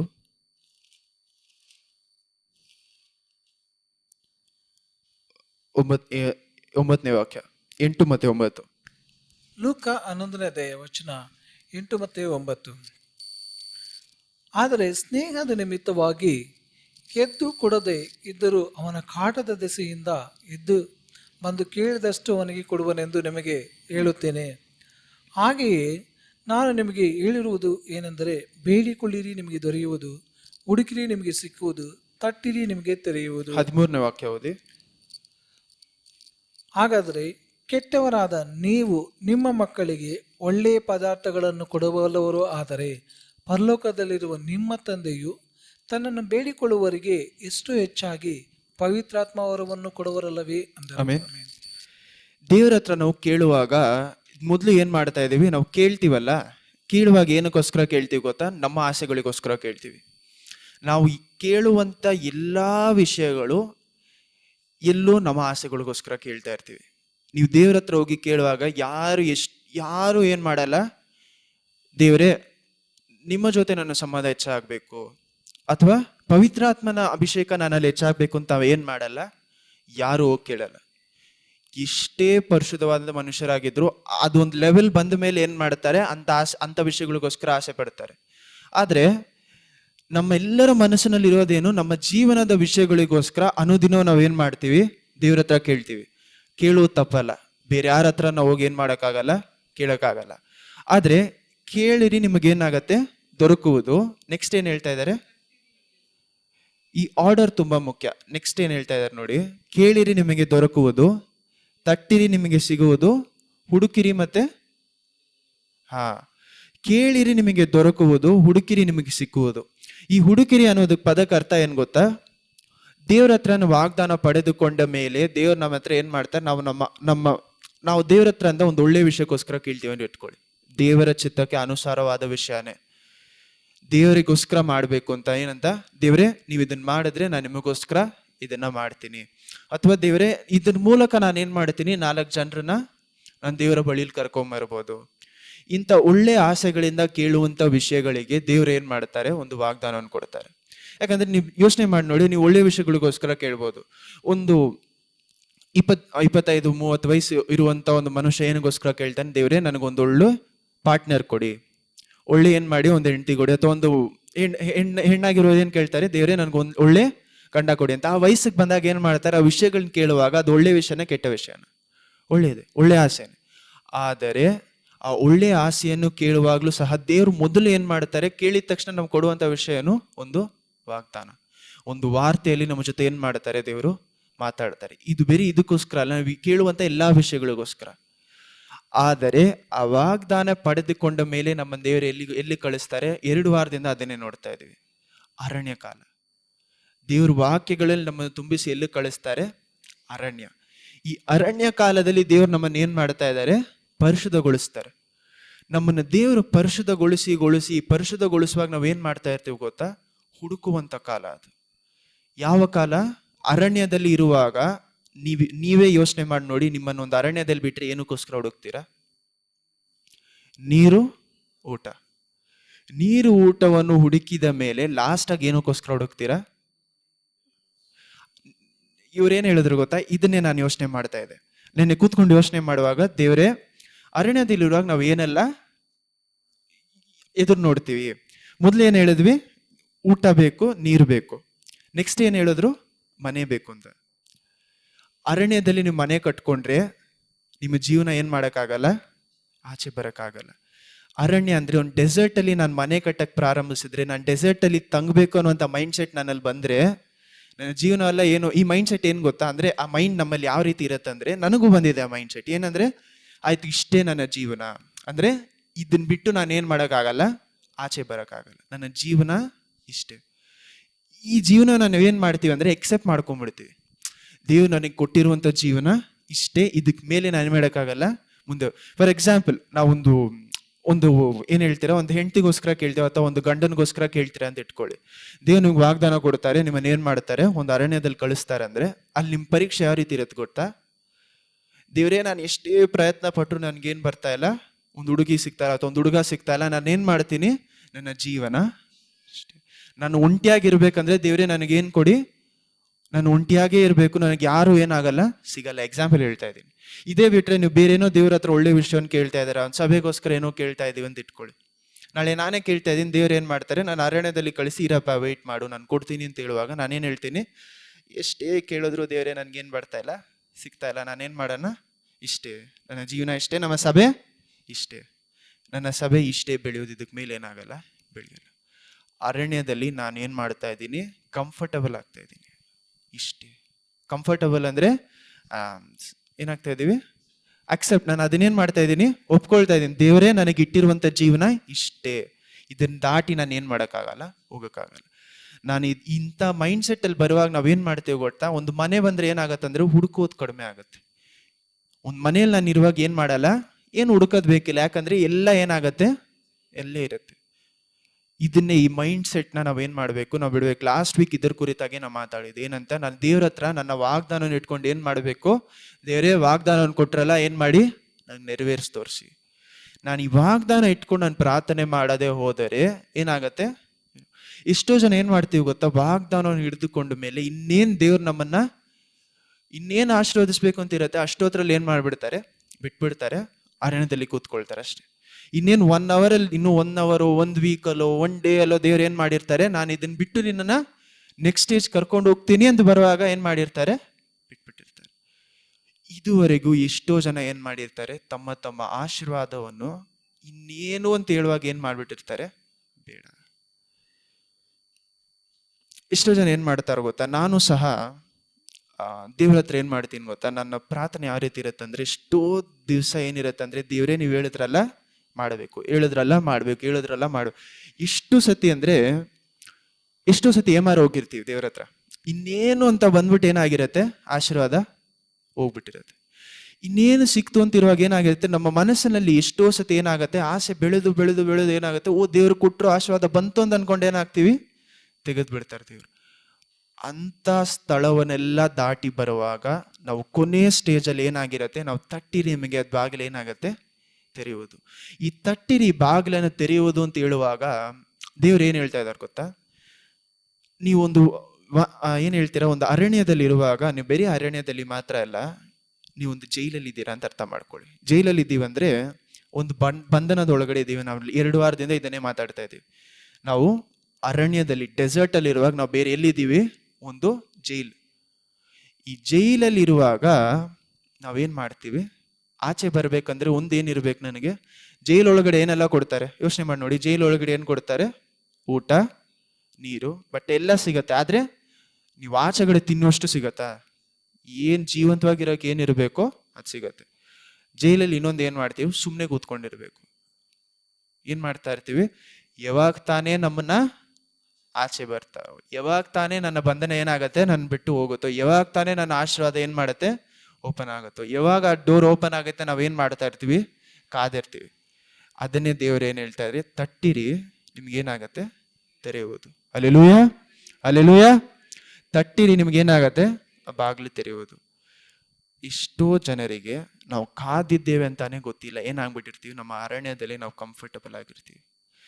ಅರಣ್ಯದಲ್ಲಿರುವುದೇನೆಂದರೆ, ಅನುದಿನದ ನೀಡ್ಸ್ನ ದೇವ್ರು ಮೀಟ್ ಮಾಡ್ತಾನೆ. ನಮ್ಮ ಅರಣ್ಯದಲ್ಲಿ ಏನಿರುತ್ತೆ, ನಮ್ಮ ಡೈಲಿ ನೀಡ್ಸ್, ಅವತ್ತಿಗೆ ಏನು ಊಟ ಬೇಕು, ಯಾಕಂದ್ರೆ ನಮ್ಮ ಪ್ರಾರ್ಥನೆಯನ್ನು, ಪರಿಮಳ ಪ್ರಾರ್ಥನೆ ಏನು ಹೇಳ್ತೀವಿ, ದೇವರೇ ಅವತ್ತಿನ ಊಟ ನನಗೇನು ಮಾಡಿ ಕೊಡಿ. ಅರಣ್ಯದಲ್ಲಿ ಇಸ್ರೇಲ್ ಜನರಿಗೂ ದೇವ್ರು ಏನು ಮಾಡಿದ್ರು, ಅವತ್ತಿನ ಊಟ ಅವತ್ತಿಗೆ ಕೊಟ್ಟರು. ಅವತ್ತಿನ ಊಟ ನೆಕ್ಸ್ಟ್ ಡೇಗೆ ಇಟ್ಕೊಂಡ್ರೆ ಏನಾಗುತ್ತೆ, ಕೆಟ್ಟೋಗ್ತಿತ್ತು, ಹುಳ ಬರ್ತಿತ್ತು. ಸೊ ನಾವು ನಮ್ಮ ಅರಣ್ಯದಲ್ಲಿ ಇರುವಾಗಲೂ ಅಲ್ಲೇನಿರಲ್ಲ, ಫ್ರಿಜ್ಜು ಮನೆ ಎಲ್ಲ ಇರಲ್ಲ. ಇವತ್ತಿನ ಊಟ ನೆಕ್ಸ್ಟ್ ಡೇ ಇಟ್ಕೊಳ್ಬೇಕು ಅಂತ, ಇವತ್ತಿನ ಊಟ ಏನು ಮಾಡಬೇಕು, ಅವತ್ತಿಗೆ. ಸೊ ಇವತ್ತಿನ ಊಟ ನಾನು ಮಾಡದೆ ಹೋದ್ರೆ, ಅಂದರೆ ಇವತ್ತಿಗೆ ನಾನು ದೇವ್ರ ಹತ್ರ ಪಡ್ಕೊಳ್ದೆ ಹೋದರೆ ನನಗೇನಿರಲ್ಲ, ಹೋರಾಡುವಂಥ ಬಲ ಇರಲ್ಲ, ನಾನೇನು ಮಾಡೋಕ್ಕಾಗಲ್ಲ. ನಾವು ಪ್ರಾರ್ಥನೆಯಲ್ಲೂ ಸಹ ಏನು ಮಾಡ್ತೀವಿ ಗೊತ್ತಾ, ತಪ್ಪಾದ ರೀತಿಯಾಗಿ ಪ್ರಾರ್ಥನೆ ಮಾಡ್ತೀವಿ. ಎಷ್ಟೋ ಸತಿ ಏನು ಮಾಡ್ತೀವಿ ಗೊತ್ತಾ, ಅನ್ಯ ಭಾಷೆಯಲ್ಲಿ ಅಥವಾ ಪ್ರಾರ್ಥನೆ ಮಾಡ್ಕೊಂಡು ಜೋರಾಗಿ ಪ್ರಾರ್ಥನೆ ಮಾಡಿದ್ರೇನು ನನ್ನಲ್ಲಿ ವಿಶ್ವಾಸ ಇದೆ ಅಂತ ಅರ್ಥ ಮಾಡ್ಕೊಳ್ತೀವಿ. ಏನಂತ, ದೇವರೇ ನೀವು ನಡೆಸದೆ ಹೋದ್ರೆ ನಾನು ಬಿಡಲ್ಲ, ದೇವರೇ ನೀವು ನಡೆಸದೆ ಹೋದ್ರೆ ನಾನು ಬಿಡಲ್ಲ. ದೇವ್ರು ಯಾವಾಗಲೂ ಅದನ್ನ ನಮ್ಮ ಹತ್ರ ಎದುರು ನೋಡ್ತಾ ಇಲ್ಲ. ಎಷ್ಟೋ ಸತಿ ಏನಾಗೋದು ಗೊತ್ತಾ, ನಮ್ಮನ್ನು ಬಿಟ್ಟು ನಮ್ಮ ಬಲ ಏನಾಗುತ್ತೆ, ಕಂಪ್ಲೀಟಾಗಿ ಹೋಗ್ಬಿಡುತ್ತೆ. ಏನಿರುತ್ತೆ, ನಮ್ಮ ಬಲ ನಮ್ಮನ್ನು ಬಿಟ್ಟು ಹೋಗುತ್ತೆ. ದೇವರ ವಾಗ್ದಾನ ಇಟ್ಕೊಂಡು ನೀವು ಆ ರೀತಿ ಪ್ರಾರ್ಥನೆ ಮಾಡಬೇಡಿ ನಾನು ಹೇಳ್ತಾ ಇಲ್ಲ. ಎವ್ರಿ ಡೇ ಆ ಥರ ಪ್ರಾರ್ಥನೆ ಮಾಡೋಕೆ ಹೋದ್ರೆ ಏನಾಗೋದು ಗೊತ್ತಾ, ನಮ್ಮ ಬಲ ನಮ್ಮನ್ನು ಬಿಟ್ಟು ಹೋಗುತ್ತೆ. ಯಾಕಂದ್ರೆ ಎಷ್ಟೇ ಮಾಡಿದ್ರು ಈ ಅಪ್ಪ ಏನು ಮಾಡ್ತಾ ಇಲ್ಲ, ನಡೆಸ್ತಾನೆ ಇಲ್ಲ. ನಾನು ಎಷ್ಟು ಬಲವಾಗಿ ಪ್ರಾರ್ಥನೆ ಮಾಡ್ತಾನೆ, ನಾನು ಹೊಡೆದು ಬಡ್ಕೊಂಡು ಏನು ಮಾಡ್ತಾರೆ, ಪ್ರಾರ್ಥನೆ ಮಾಡ್ತಾರೆ. ಯಾವ ರೀತಿ ಪ್ರಾರ್ಥನೆ ಗೊತ್ತಾ, ಈ ಎಲಿಜಾ ಅಲ್ಲಿರುವಂತಹ ಒಂದು ಬಲಿಪೀಠದಲ್ಲಿ ಆ ಒಂದು ಬೇರೆ ಪ್ರವಾದಿಗಳು ಇರ್ತಾರೆ, ಅವ್ರು ಏನು ಮಾಡ್ತಾರೆ, ತಮ್ಮಂತ ಹುಡ್ಕೊಂಡು ಕೂಯ್ಕೊಂಡು ಏನು ಮಾಡ್ತಾರೆ, ಕೂಗ್ಬಿಟ್ಟು ಏನು ಮಾಡ್ತಾರೆ, ಬಾಳ ನನ್ನ ದೇವರೇ ನಾನು ಏನು ಮಾಡಿ ಬನ್ನಿ ಕರೀರಿ ಅಂತ ಏನು ಮಾಡ್ತಾರೆ, ತಮ್ಮನ್ ತಾವು ಹೊಡ್ಕೊಳ್ತಾರೆ, ಅಂಥ ಮನುಷ್ಯರು ಏನು ಮಾಡ್ತಾ ಇರ್ತಾರೆ, ಅಂಥ ಪ್ರಾರ್ಥನೆಗಳು. ಕ್ರಿಶ್ಚಿಯನ್ಸ್ ಅಲ್ಲೂ ಎಷ್ಟೋ ಜನ ಏನು ಮಾಡ್ತಾರೆ, ಆ ರೀತಿ ಹಂಗಂದ್ರೆ ಮಾಡ್ಕೊಂಡು ಮಾಡಲ್ಲ. ಏನು ಮಾಡ್ತಾರೆ, ದೇವರೇ ನೀವು ಕೊಡೋದೇ ಹೋದ್ರೆ ನಾನು ಬಿಡಲ್ಲ ಅಂತ ದೇವ್ರು ಕೊಡೋದು ಇಲ್ಲ, ಇವರು ಬಿಡೋದು ಇಲ್ಲ. ಸೊ ಇವಾಗ ಏನಾಗುತ್ತೆ, ಅಂಥ ಕಾಲದಲ್ಲಿ ಇವ್ರು ಏನು ಮಾಡ್ತಾರೆ, ದೇವ್ರ ಮೇಲೆ ಕೋಪ ಮಾಡ್ಕೊಳ್ತಾರೆ, ಅಥವಾ ಏನು ಮಾಡ್ತಾರೆ, ದೇವರೇ ಏನು ಇದ್ದೀರಾ ಇಲ್ವಾ, ನೋಡ್ತಾ ಇದ್ದೀರಾ ಇಲ್ವಾ. ದೇವ್ರು ಒಂದು ವಾಗ್ದಾನ ಕೊಟ್ಟಿದ ಮೇಲೆ ಅವ್ರೇನು ಮಾಡಲ್ಲ, ನೆರವೇರಿಸ್ದೆ ಅದನ್ನ ಏನು ಮಾಡಲ್ಲ, ಬಿಡಲ್ಲ. ಅಲ್ಲೇಲೂಯ. ಆದರೆ ನಮ್ಮ ಪ್ರಾರ್ಥನೆ ಎಲಿಯನ ರೀತಿ ಸುಲಭ ಆಗಿರ್ಬೇಕು. ಎಷ್ಟೋ ಸತಿ ನಾವು ಸ್ಟಾರ್ಟಿಂಗಲ್ಲಿ ಈ ರೀತಿ ಪ್ರಾರ್ಥನೆ ಮಾಡೋದು ತಪ್ಪಲ್ಲ. ದೇವರ ವಾಗ್ದಾನ ಇಟ್ಕೊಂಡು ನೀವು ಜೋರಾಗಿ ಪ್ರಾರ್ಥನೆ ಮಾಡೋದು ತಪ್ಪಂತ ಹೇಳ್ತಾ ಇಲ್ಲ. ಇಷ್ಟೋ ಜನರಿಗೆ ಬಲ ಇರತ್ತೆ, ಮಾಡ್ತಾರೆ. ಆದರೆ ದೇವರ ಅದ್ಭುತಗಳು, ಅತಿಶಯಗಳು ನಾನು ಜೋರಾಗಿ ಪ್ರಾರ್ಥನೆ ಮಾಡೋಕೆ ಬರಲ್ಲ. ನನ್ನಲ್ಲಿ ಬಲ ಇಲ್ಲದೆ ಇರುವಾಗಲೂ ನಾನೇನು ಹೇಳ್ತೀನಿ, ದೇವರೇ ನನ್ನ ಕೈಯಿಂದ ಆಗ್ತಾ ಇಲ್ಲ. ಪ್ರಾರ್ಥನೆ ನಿಮ್ಮ ವಾಗ್ದಾನ ಇಟ್ಕೊಂಡು ಸಹ ನಾನು ಏನು ಮಾಡೋಕ್ಕಾಗ್ತಾ ಇಲ್ಲ, ಪ್ರಾರ್ಥನೆ ಮಾಡ್ತಾ ಇಲ್ಲ. ನಾನೇನು ಮಾಡ್ತೀನಿ, ಬಿಡ್ತೀನಿ. ನಾನೇನು ಮಾಡ್ತೀನಿ, ನಿಮ್ಮ ಕೈಯಲ್ಲಿ ನಾನು ಬಿಟ್ಬಿಡ್ತೀನಿ. I leave myself into your hands. ನಾನೇನು ಮಾಡ್ತೀನಿ, ನಿಮ್ಮ ಪಾದದಲ್ಲಿ ನಾನು ಬಿಟ್ಬಿಡ್ತೀನಿ. ಈ ಸ್ಥಳದಿಂದ ಆಚೆ ಕರೆದುಕೊಂಡು ಹೋಗೋದು ಯಾರ ಕೆಲಸ, ನಿಮ್ಮ ಕೆಲಸ. ನನ್ನ ಬಲದಲ್ಲಿ ಏನು ಮಾಡೋಕ್ಕಾಗ್ತಾ ಇಲ್ಲ, ಆಗ್ತಾ ಇಲ್ಲ. ದೇವರು ಎಕ್ಸ್ಪೆಕ್ಟ್ ಮಾಡ್ತಾ ಇರುವಂಥ ಪ್ರಾರ್ಥನೆ ಅದು ನಿಮ್ಮ ಹತ್ರ. ನಿಮ್ಮ ವಾಗ್ದಾನ ಇಟ್ಕೊಂಡು ಕಿರ್ಚೋ ದೇವ್ರು ನಿಮ್ಮ ಹತ್ರ ಎಕ್ಸ್ಪೆಕ್ಟ್ ಮಾಡ್ತಾ ಇಲ್ಲ. ನಿಮ್ಮ ಹತ್ರ ಏನು ಎಕ್ಸ್ಪೆಕ್ಟ್ ಮಾಡ್ತಾ ಇದ್ದಾರೆ, ದೇವರೇ ಏನು ನಡೀತಾ ಇಲ್ಲ ನನ್ನ ಕಣ್ಮುಂದೆ, ನಿಮ್ಮಿಂದ ಮಾಡೋಕ್ಕೆ ಆಗತ್ತೆ, ಅದು ನಾನೇನು ಮಾಡ್ತೀನಿ, ನನ್ನನ್ನು ನಾನು ನಿಮ್ಮ ಕರಗಳಲ್ಲಿ ಬಿಟ್ಬಿಡ್ತೀನಿ. ಹಲ್ಲೆಲೂಯಾ. ನಾನೇನು ಮಾಡ್ತೀನಿ, I just leave myself in you. ನಾನೇನು ಮಾಡ್ತೀನಿ, ಸಮಾಧಾನವಾಗಿ ನಿಮ್ಮಲ್ಲಿ ನಾನು ಬಿಡ್ತೀನಿ. ಇದು ನಾವೆಲ್ಲಿ ನೋಡ್ತೀವಿ ಗೊತ್ತಾ, ಕೀರ್ತನೆಗಳು 46 ನೀವು ಆಮೇಲೆ ಓದ್ಕೊಳ್ಳಿ. ಇಲ್ಲ ಸರಿ, ಇವಾಗಲೇ ಓದಿ. 46 10 11 ನೀವು ಎಷ್ಟೋ ಸತಿ ಓದಿರ್ತಾರೆ, ಅದನ್ನು ಓದಿ ಇನ್ನೊಂದ್ಸತಿ. ಕೀರ್ತನೆಗಳು 46 10 ಮತ್ತು 11. ಕೀರ್ತನೆಗಳು 46 ವಚನ 10 ಮತ್ತು 11. ಬಿಡಿರಿ, ನಾನೇ ದೇವರು, ಲೋಕದ ಸಮಸ್ತ ಜನಗಳಿಗೂ ಸರ್ವ ಅಧಿಪತಿಯು ನಾನೇ ಎಂದು ತಿಳಿದುಕೊಳ್ಳಿರಿ. ಸೇನಾಧೀಶರಾದ ಕರ್ತರು ನಮ್ಮ ಸಂಗಡ ಇದ್ದಾರೆ, ಯಾಕೋಬ ವಂಶದ ದೇವರು ನಮಗೆ ಆಶ್ರಯದುರ್ಗವಾಗಿದೆ. ಅಲ್ಲೇನು ಹೇಳ್ತಾ ಇದ್ದಾರೆ ನೋಡಿ, 10ನೇ ವಾಕ್ಯದಲ್ಲಿ ಏನು ಹೇಳ್ತಾ ಇದ್ದಾರೆ, ಬಿಡಿರಿ, ನಾನೇ ದೇವರು, ಲೋಕದ ಸಮಸ್ತ ಜನರಿಗೂ ಸರ್ವ ಅಧಿಪತಿಯು ನಾನೇ ಎಂದು ತಿಳಿದುಕೊಳ್ಳಿ. ಆಮೆನ್. ಎಲ್ಲಾ ಜಾಗಗಳಲ್ಲಿಯೂ ನಾನು ಹೋರಾಡಿ ಜಯ ತಗೊಬೇಕು ಅಂತ ಇಲ್ಲ. ಎಷ್ಟೋ ಜಾಗಗಳಲ್ಲಿ ದೇವ್ರು ನಮ್ಮನ್ನು ಹೋರಾಡಿಸಿ ಏನ್ ಮಾಡ್ತಾರೆ, ಜಯ ಕೊಡ್ತಾರೆ. ದಾವಿದನನ್ನು ಕಳಿಸುವಾಗ ದಾವಿದನ ಏನ್ ಮಾಡಿಲ್ಲ ದೇವರು, ಸುಮ್ಮನೆ ಕೂತ್ಕೊಳ್ಳಪ್ಪ ನಾನು ನಿನಗೆ ಜಯ ಕೊಡ್ತೀನಿ ಅಂತ ಹೇಳಿಲ್ಲ. ಆದ್ರೆ ಅದೇ ಇಸ್ರೇಲ್ ಜನರಿಗೆ 2 ಕ್ರಾನಿಕಲ್ಸ್ಗೆ ಏನ್ ಹೇಳ್ತೀರಾ, ಸರಿ 2ನೇ ಪೂರ್ವಕಾಲ ವೃತ್ತಾಂತದಲ್ಲಿ ನೀವು ಓದ್ಬೇಕಾದ್ರೆ ಮನೇಲಿ ಹೋಗಿ ಓದ್ಕೊಳ್ಳಿ, ಹುಡುಕಿ ಓದಿ. ಅಲ್ಲೇನು ಹೇಳ್ತಾರೆ, ನೀವೇನ್ ಮಾಡಿ, ಅಲ್ಲಿ ಹೋಗಿ ನೀವು ಜಗಳ ಆಡೋದು ಬೇಡ, ಹೋಗಿ ನಿಂತ್ಕೊಳ್ಳಿ. ಏನ್ ಮಾಡಿ, ಸ್ತುತಿಯಿಂದ ಹೋಗಿ ಏನ್ ಮಾಡಿ ನಿಂತ್ಕೊಳ್ಳಿ. ಅಲ್ಲಿರುವಂತ ಜನರು ಏನಾಗ್ತಾರೆ, ತಮ್ಮಂತ ಹೊಡ್ಕೊಂಡು ಏನಾಗತ್ತೆ, ಸಾಯ್ತಾರೆ. 3 ಟ್ರೈಬ್ಸ್, 3 ಗ್ರೂಪ್ ಏನ್ ಮಾಡಿರ್ತಾರೆ, ಇಸ್ರೇಲ್ ಜನರಿಗೆ ವಿರೋಧವಾಗಿ ಬರ್ತಾರೆ. ಇವರು ಒಂದು ಜನ ಏನ್ ಮಾಡ್ತಾರೆ, ಸ್ತುತಿಯೊಡನೆ ಹೋಗಿ ನಿಂತ್ಕೊಳ್ತಾರೆ. ಅಲ್ಲೋ ಏನಾಗತ್ತೆ, ಅತಿಶಯವನ್ನು ಮಾಡ್ತಾರೆ. ಅವ್ರವರೇ ಏನ್ ಮಾಡ್ತಾರೆ, ಸತ್ತೋಗ್ತಾರೆ. ಇವ್ರು 3 ದಿವಸ ಏನ್ ಮಾಡ್ಬೇಕಾಗಿತ್ತು, ಅಲ್ಲಿರುವಂತ ಲೂಟ್ ಎಲ್ಲ ಏನ್ ಮಾಡ್ಬೇಕಾಗಿತ್ತು, ತೆಗಿಬೇಕಾಗಿತ್ತು. 3 ದಿವಸ ಅವ್ರು ಏನ್ ಮಾಡ್ತಾ ಇದ್ದಾರೆ, ಅಲ್ಲಿರ್ತಾರೆ. ಸೊ ದೇವರ ವಾಗ್ದಾನ ಕೊಡುವಾಗ ಅವ್ರೇನ್ ಹೇಳ್ತಾ ಇದ್ದಾರೆ, ಹೋಗಿ ನಿಂತ್ಕೊಬೇಕು. ನಾವು ಎಷ್ಟೋ ಜಾಗಗಳು ಏನ್ ಮಾಡ್ಬೇಕು, ನಾವೇನ್ ಮಾಡೋದು, ದೇವರೇ ನಾನು ಏನ್ ಮಾಡ್ತೀನಿ, ಬಲ ಕೊಡಿ, ನಾನು ಹೋಗಿ ಹೋರಾಡ್ಬೇಕು ಅಂತಲ್ಲ. ನಾವು ಡೋರ್ ತಟ್ಟುವಂತ ಅಂತ ಕಾಲದಲ್ಲಿ ನಿಂತ್ಕೊಂಡಿರುವಾಗ ನಾವೇನ್ ಮಾಡಬೇಕು, ತಟ್ಟುವಂತ ಕಾಲಗಳಲ್ಲಿ ನಮ್ಮಲ್ಲಿ ಬಲ ಇಲ್ಲದೆ ಇರುವಾಗ ನಾವೇನ್ ಮಾಡಬೇಕು, ಕಾದಿರಬೇಕು ದೇವರಿಗೋಸ್ಕರ. ಅಲ್ಲೆಲೂಯ. ನಾವು ದೇವರಿಗೋಸ್ಕರ ಕಾದಿರುವುದು ಯಾವ ರೀತಿ, ದೇವರೇ ನನ್ನ ಕೈಯಿಂದ ಆಗ್ತಾ ಇಲ್ಲ, ನಿಮ್ಮ ಕೈಯಿಂದ ಎಲ್ಲವೂ ಸಾಧ್ಯ. ನಮ್ಮಲ್ಲಿ ಇರುವಂತ ತಪ್ಪು ಏನ್ ಗೊತ್ತಾ, ದೇವರು ಮಾಡುವಂತ ಅತಿಶಯದ ಮೇಲೆ ಫೋಕಸ್ಡ್ ಆಗಿರ್ತೀವಿ. ಅತಿಶಯ ಮಾಡುವವರ ಮೇಲೆ ಫೋಕಸ್ಡ್ ಆಗಿರಲ್ಲ. ಚೆನ್ನಾಗಿ ಅರ್ಥ ಮಾಡ್ಕೊಳ್ಳಿ. ದೇವ್ರು ಮಾಡುವಂತ ಅದ್ಭುತದ ಮೇಲೆ ನಮ್ಮ ಕಣ್ಣೇನಿರತ್ತೆ, ತುಂಬಾ ನೋಡ್ತಾ ಇರತ್ತೆ. ಯಾವಾಗ ಈ ಮಗು ನನಗೆ ಹುಟ್ಟತ್ತೋ, ಯಾವಾಗ ಇದು ನನ್ನ ಜೀವನದಲ್ಲಿ ನಡೆಯುತ್ತೋ, ಯಾವಾಗ ನನ್ನ ಅತಿಶಯ ಬಡುತ್ತೋ ಅಂತ ದೇವರು ಮಾಡುವಂತ ಅತಿಶಯದ ಮೇಲೆ ನಮ್ಮ ಕಣ್ಣಿರುತ್ತೆ. ಅತಿಶಯ ಮಾಡುವಂತ ದೇವರ ಮೇಲೆ ನಮ್ಮ ಕಣ್ಣಿರಲ್ಲ. ನಮ್ಮ ಕಣ್ಣು ಯಾವಾಗ ಅತಿಶಯದ ಮೇಲಿಂದ ತೆಗೆದು ಅತಿಶಯ ಮಾಡುವವರ ಮೇಲೆ ಹೋಗುತ್ತೋ, ನಮ್ಮ ಅತಿಶಯ ನಮ್ಮ ಹುಡ್ಕೊಂಡ್ ಆಮೇನ್, ಹಲ್ಲೆಲೂಯಾ. ಅತಿಶಯ ಮಾಡುವವರ ಮೇಲೆ ನನ್ನ ಕಣ್ಣನ್ನು ಇಡುವುದಂದ್ರೆ, ಯಾರು ನನಗೆಲ್ಲವನ್ನೂ ದಯಪಾಲಿಸಕ್ಕೆ ಸಾಧ್ಯವೋ ನಾನು ಅವರನ್ನು ಹುಡುಕೋಕೆ ಪ್ರಾರಂಭಿಸ್ತೀನಿ. ಹಲ್ಲೆಲೂಯಾ. ಇದನ್ನೇ ಲೂಕ 11 ಏನಂತ ಹೇಳ್ತಾ ಇದ್ರೆ, ನೀವು ಯಾರು ಪವಿತ್ರಾತ್ಮರನ್ನು ಕೇಳ್ತೀರೋ, ನಿಮ್ಮ ಅರಣ್ಯ ಕಾಲದಲ್ಲಿ ನಿಮಗೆ ಬೇಕಾದಂತ ದೊಡ್ಡ ವಿಷಯ ಯಾರು? ಪವಿತ್ರಾತ್ಮ. ಪವಿತ್ರಾತ್ಮರ ಅಭಿಷೇಕ. ದೇವರೇ, ನನ್ನ ಕೈಯಿಂದ ಈ ವಿಷಯವನ್ನು ಏನ್ ಮಾಡಕ್ಕಾಗಲ್ಲ. ನೋಡಿ, ನಾನು ಸಹ ದೇವ್ರ ಹತ್ರ ಏನ್ ಮಾಡ್ತಾ ಇದ್ದೆ ಅಂದ್ರೆ, ಒಂದು 5-6 ತಿಂಗಳುಗಳಿಂದ ಕೇಳ್ತಾ ಇದ್ದೀನಿ ದೇವ್ರ ಹತ್ರ, ದೇವರೇ, ನಿಮ್ಮ ಸೇವೆ ಮಾಡಕ್ಕೆ ನನಗೊಂದು ವಿಷಯ ಬೇಕು. ಈ ವಿಷಯವನ್ನ ನನ್ನ ಕೈಯಿಂದ ಏನ್ ಮಾಡಕ್ಕಾಗಲ್ಲ, ಪಡೆದುಕೊಳ್ಳಕ್ಕಾಗಲ್ಲ. ತುಂಬಾ ಎಕ್ಸ್ಪೆನ್ಸಿವ್ ಆದ ವಿಷಯ. ದೇವರ ಸೇವೆಗೋಸ್ಕರ ನಾನೊಂದು ವಿಷಯ ಕೇಳ್ತಾ ಇದ್ದೀನಿ. ಆದ್ರೆ ದೇವ್ರು ಏನ್ ಮಾಡ್ತಾ ಇಲ್ಲ ಅಂದ್ರೆ, ದೇವ್ರು ಏನ್ ಮಾಡಿದ್ರು, ನಾನು ಕೇಳಿದ ತಕ್ಷಣ ಏನ್ ಕೊಟ್ರು? ವಾಗ್ದಾನ ಕೊಟ್ರು. ಕೇಳಿದ ತಕ್ಷಣ ವಾಗ್ದಾನ ಕೊಟ್ಟಿದ ತಕ್ಷಣ ಏನಾಗತ್ತೆ, ನನಗೆ ಸಂತೋಷವೋ, ದೇವರು ನಮಗೆ ಜೀವನದಲ್ಲಿ ನಡೆಸ್ತಾರೆ ಅಂತ. ಆದ್ರೆ ಆ ಸೇವೆಯನ್ನು ನಾನು ಮಾಡುವುದಕ್ಕೆ ಏನಾಗುತ್ತೆ, ತುಂಬಾ ಏನ್ ಬೇಕು? ಹಣಕಾಸು, ಎಕ್ವಿಪ್ಮೆಂಟ್, ಇಷ್ಟು ವಿಷಯಗಳು ಬೇಕು. ಅದೆಲ್ಲವನ್ನು ಮಾತ್ರ ಬೇಡ, ಎಲ್ಲ ಸಿಕ್ಕಿದ ಮೇಲೆ ನನ್ನಲ್ಲಿ ವಾಕ್ಯ ಇಲ್ಲ ಅಂದ್ರೆ ಏನಾಯ್ತು? ಅದೆಲ್ಲ ಏನಾಯ್ತು? ವ್ಯರ್ಥ. ನಾನು ಆ ವಿಷಯವನ್ನು ಪಡೆದುಕೊಂಡು ನನ್ನಲ್ಲಿ ಅಭಿಷೇಕ ಇಲ್ಲ, ದೇವರ ವಾಕ್ಯ ನನ್ನಲ್ಲಿ ಬರ್ತಾ ಇಲ್ಲ ಅಂದ್ರೆ ಆ ವಿಷಯ ಏನಾಯ್ತು? ವ್ಯರ್ಥ. ಸ್ಟಾರ್ಟಿಂಗ್ ಅಲ್ಲಿ ಮೊದಲು ಏನ್ ಡೌಟ್ ಇತ್ತು, ನಿಜವಾಗ್ಲೂ ನಾನು ವಿಷಯ ಮಾಡ್ಬೇಕಾ? ಯಾಕಂದ್ರೆ ನಾನೇನ್ ಮಾಡ್ಬೇಕು, ಇಷ್ಟು ದೊಡ್ಡ ವಿಷಯ ನನ್ನ ಕೈಯಿಂದ ಆಗತ್ತಾ ಅಂತ ಸ್ಟಾರ್ಟಿಂಗ್ ಅಲ್ಲಿ.